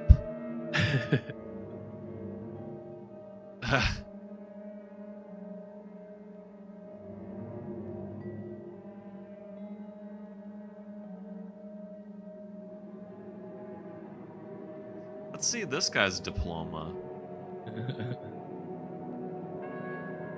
I want to see your surgeon's badge.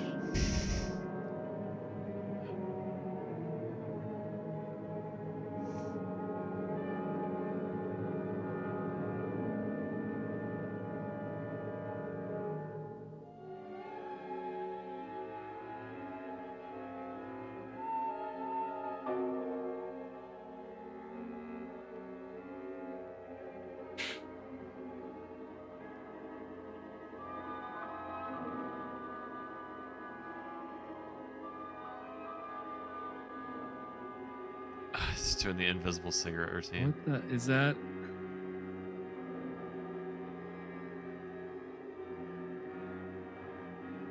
You got a knife? Oh.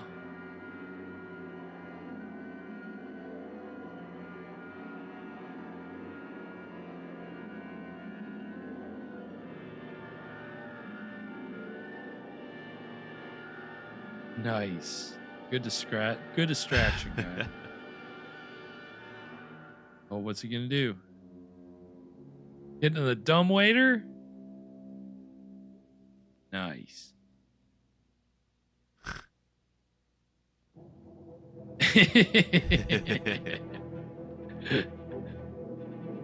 I was wondering when that was gonna come into play. Oh, nice.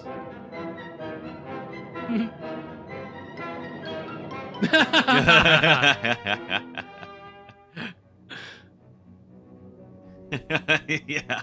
Oh, you're a doctor, huh? Recite the Hippocratic Oath.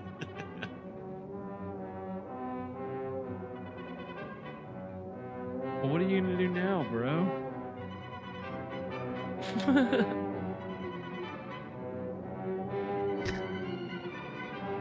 It's a lot of stairs. There's a lot of stairs.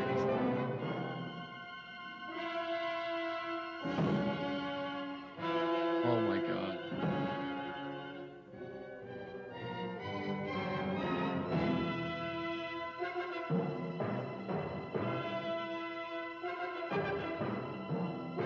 Oh. Oh.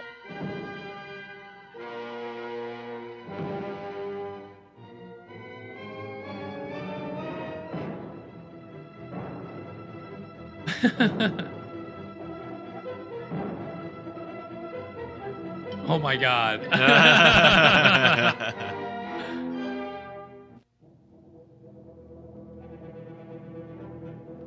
Okay. Nice.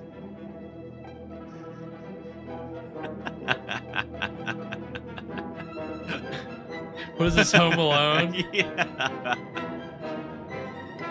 He's just cheering him on.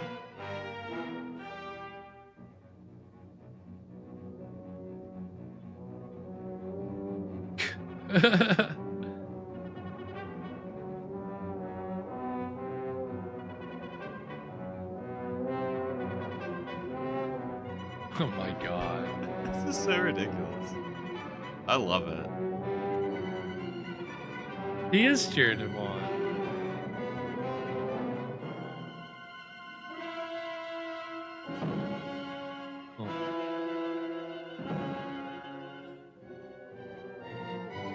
Oh no. Oh no.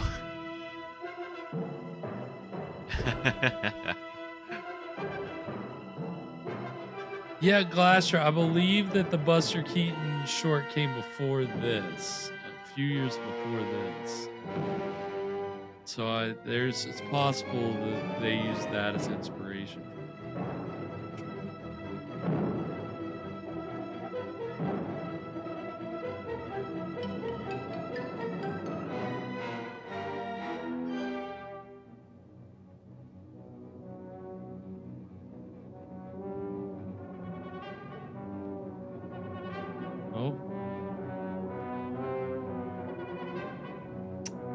Is it a smart idea to be cutting Cutting through the in a power rainstorm? lines?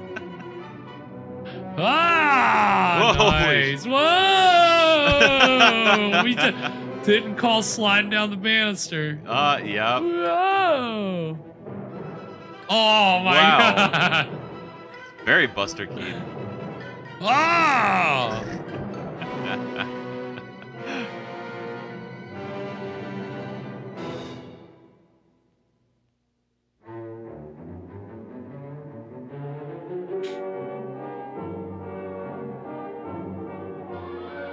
Yeah, you comfortable? Doing good?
Strapped into the surgical chair.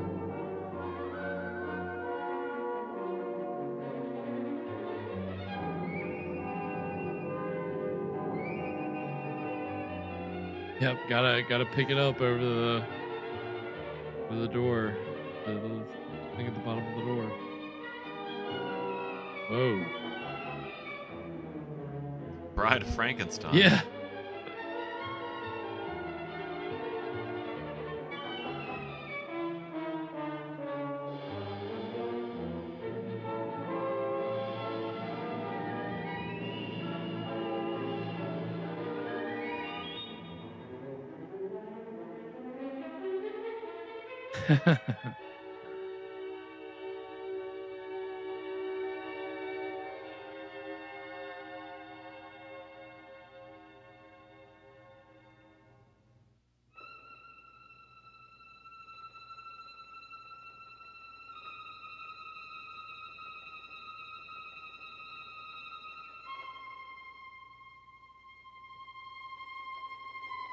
She nude under that sheet?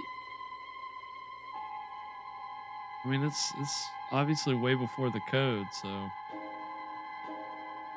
can't put it past them.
Arr. Don't call me that.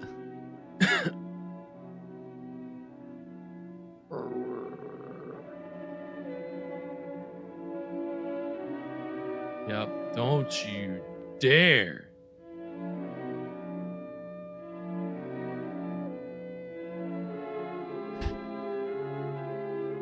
Using his whole body, man. Yes, he is.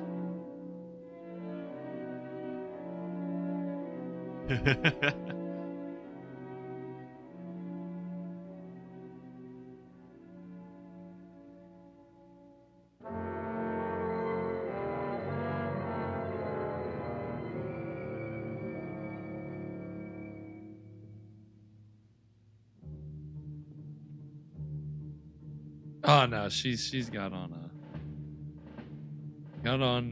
a sheet. She's wrapped in a sheet. Something.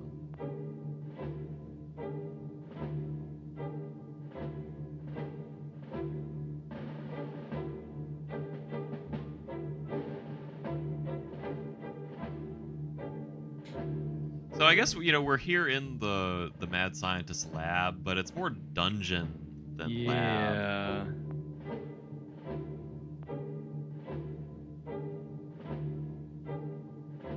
What? Wait, what? Okay.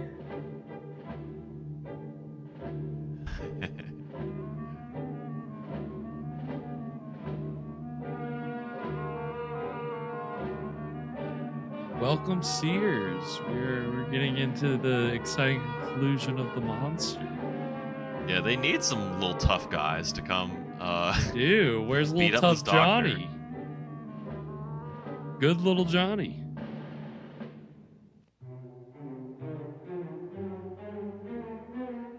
Oh. Whoa. Oh well, I guess we know where he is.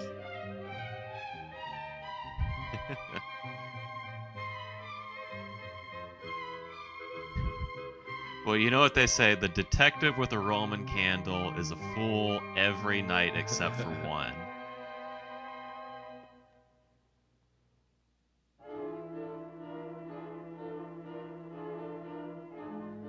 Now this music is familiar. This is from Encounter with the Unknown.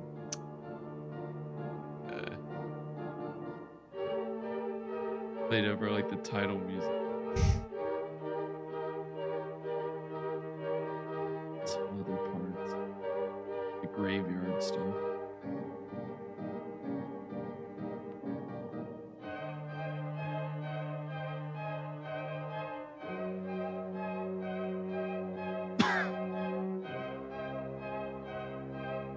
My knives. Yeah, I guess so. Rigo, do you think Rigo has properly sanitized? What? Oh! Oh, Johnny, a little tough guy.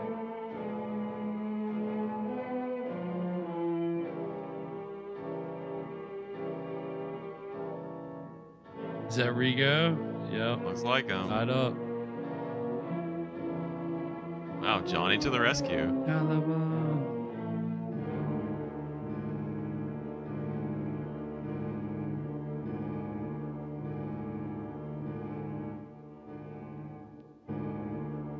Oh my god.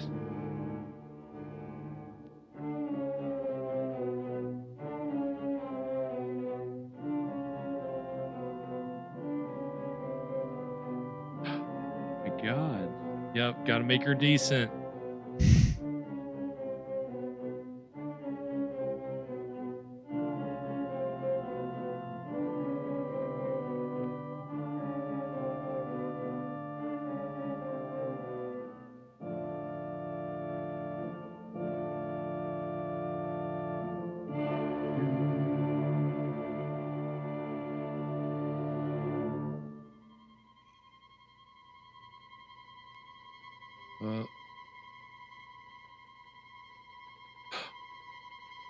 Ah! Oh no. He's not quite dead.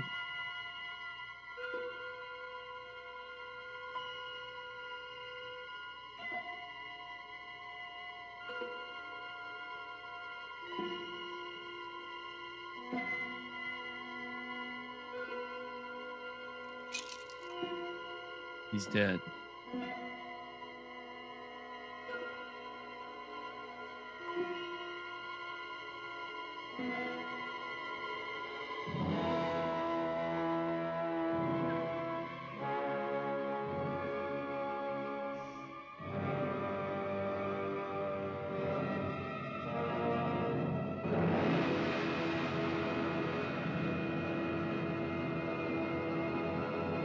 Man, I feel touched. I really lingered on that emotional connection.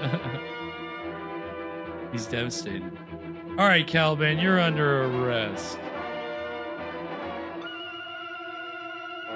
Oh, he's gonna cuff his feet together. Smart. Good move.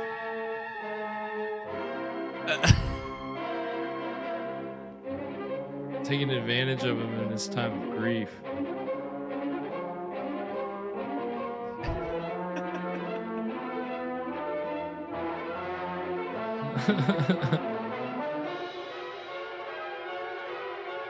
Run!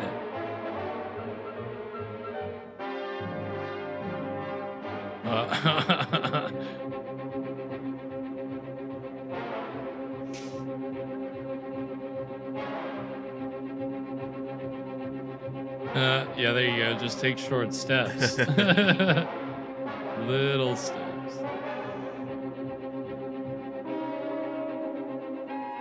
Oh no.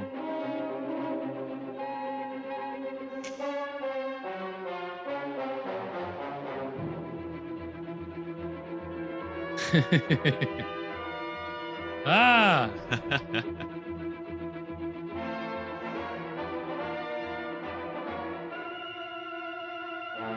Isn't this what the other guy said he would do? Yes. If he String him up at the heels. Yeah. All comes back.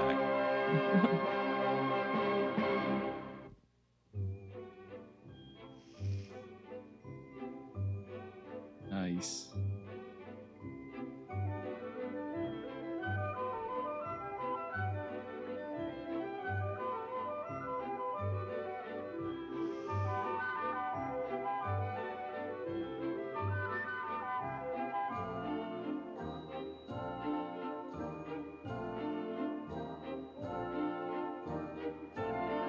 Just like you said.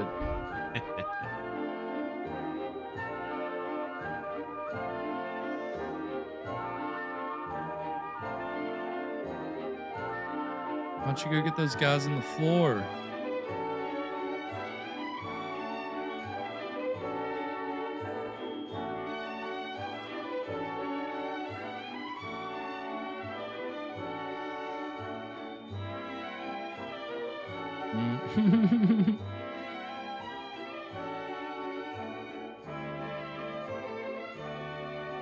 Oh, they're getting them out.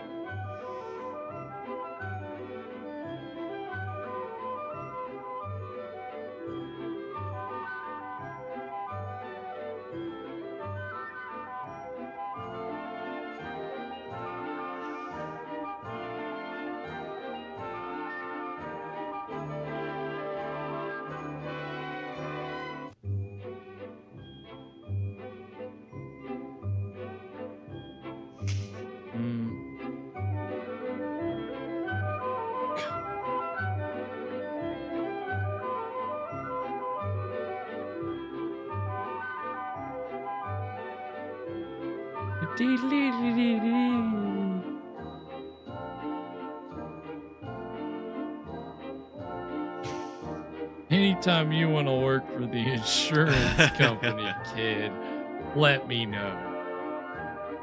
We're always looking for good detectives down at the insurance company. Back in the day when a cigar was a reward for a job well done.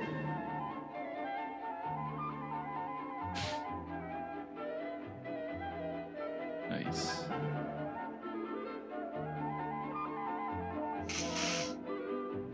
This old guy's riding around on this bike. Oh my god, hell yeah.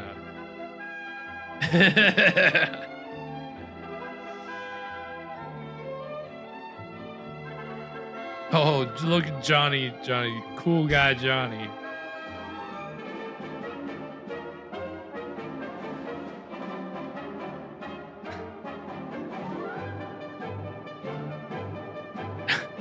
Da, da, da, da, da. Up. Nice.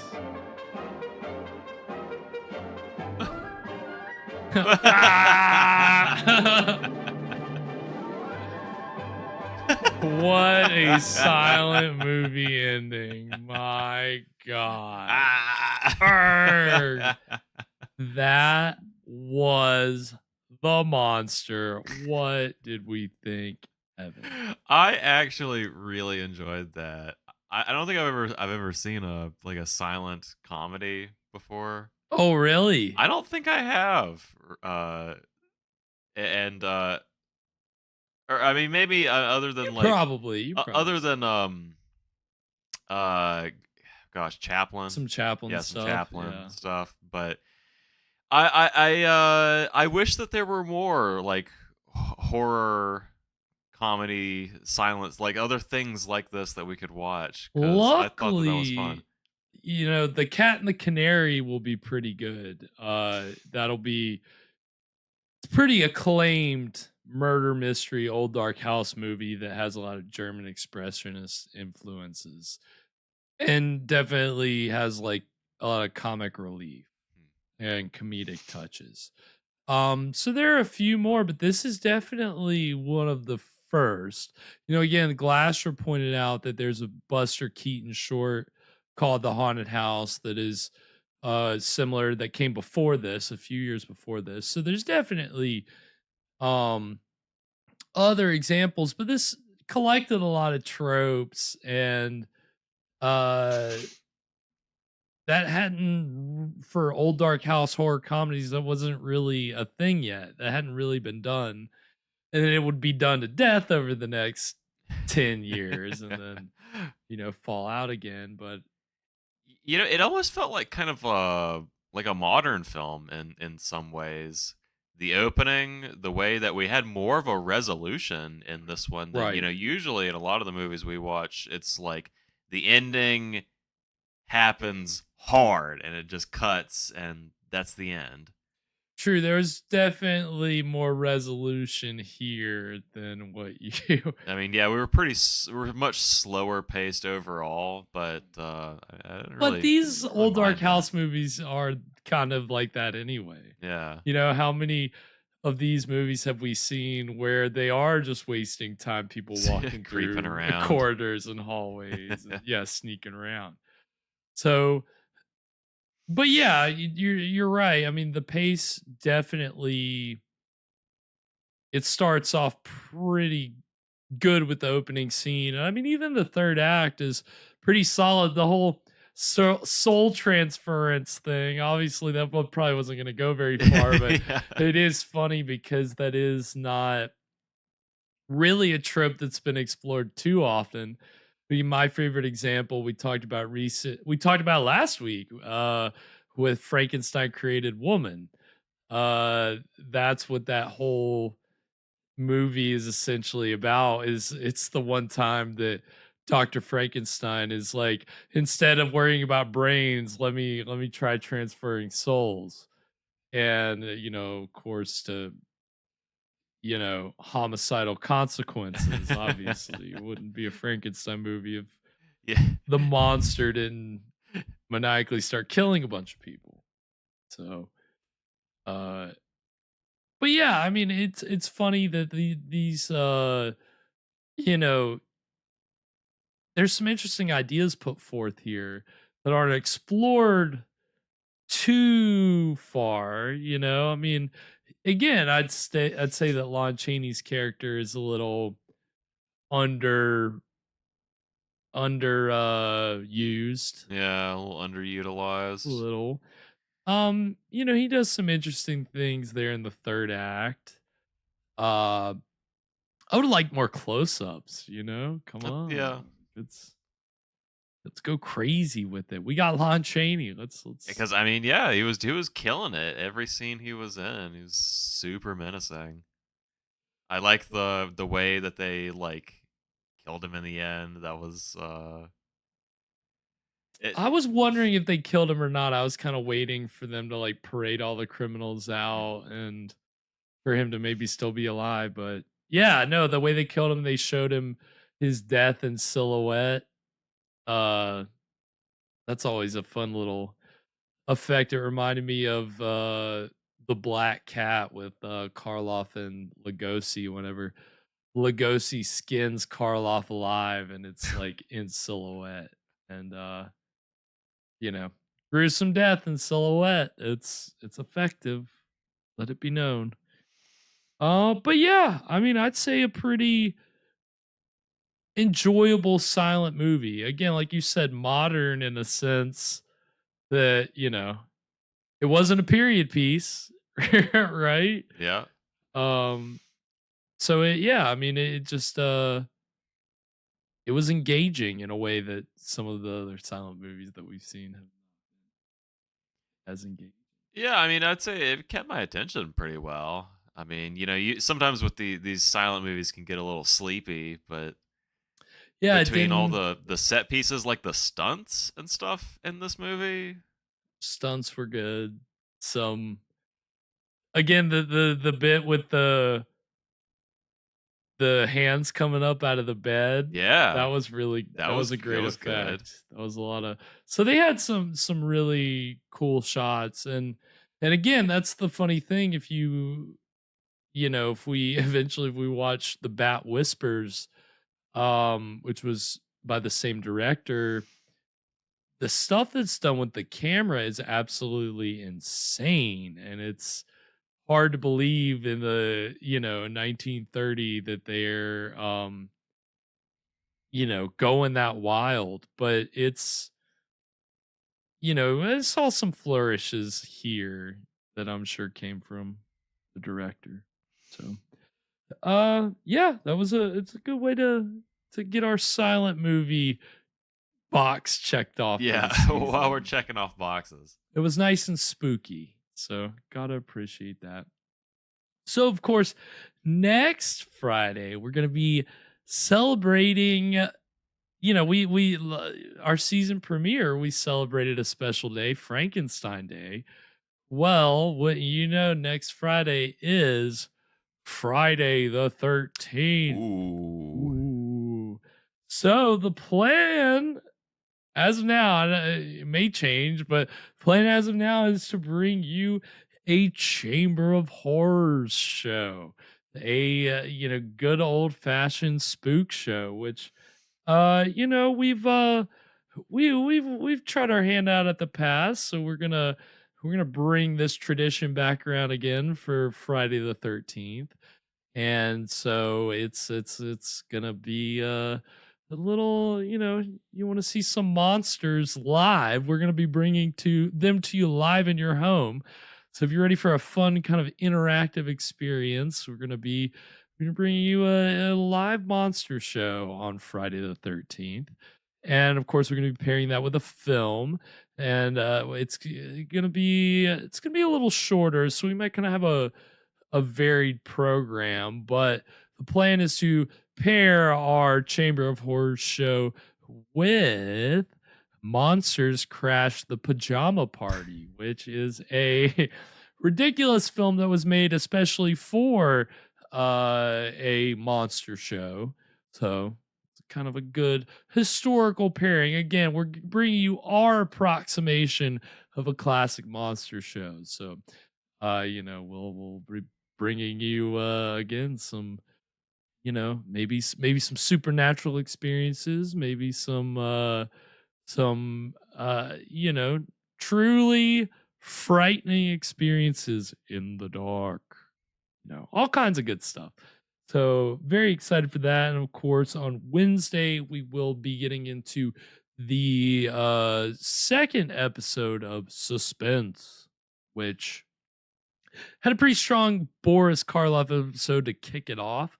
So excited to see what kind of strange tale we have in store next week. I haven't picked it out yet.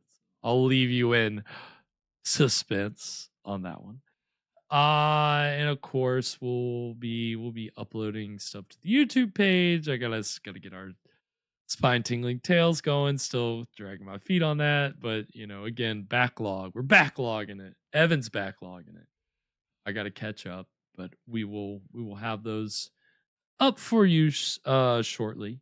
And of course, if you want to keep track of what we're showing, what we're doing, all that good stuff, you can follow us on the socials. We're on Instagram and TikTok and all that good stuff at Scream Stream Live. Wait, Scream Stream Show. We're on YouTube at Scream Stream Live. If you want to check out any of our past episodes, our Saturday Night Shockers, any of that good stuff, you find that over on our YouTube page. So like, subscribe, check all that out. Really appreciate everybody tuning in tonight, hanging out in the chat. Of course, Glastra and Kathy and Sears and Nice Fan and of course Super Poppy. I want to make sure I get everybody in here. And how could I forget? There's someone I'm forgetting. My chat is not going back enough far enough, but thanks everybody so much for participating in the chat. Interactive is part of the fun here. So appreciate the audience as always. You guys are awesome. Anything before we sign off tonight, Evan? Oh yeah, don't forget Dogstar. Oh, Dogstar. Thank you, Thank Kathy. you. Kathy, thank you. Dogstar. That's who I was forgetting. Couldn't stay long. That's why I forgot. He's disappeared out of the chat quick. But Yeah. Yes, Dogstar. Appreciate everybody showing us love and support. And we're gonna be bringing it home strong into spooky season. So definitely love when everybody's around, hanging out, having a good time. So anything before we sign off tonight now, Evan? You know what we didn't get? The painting. The painting.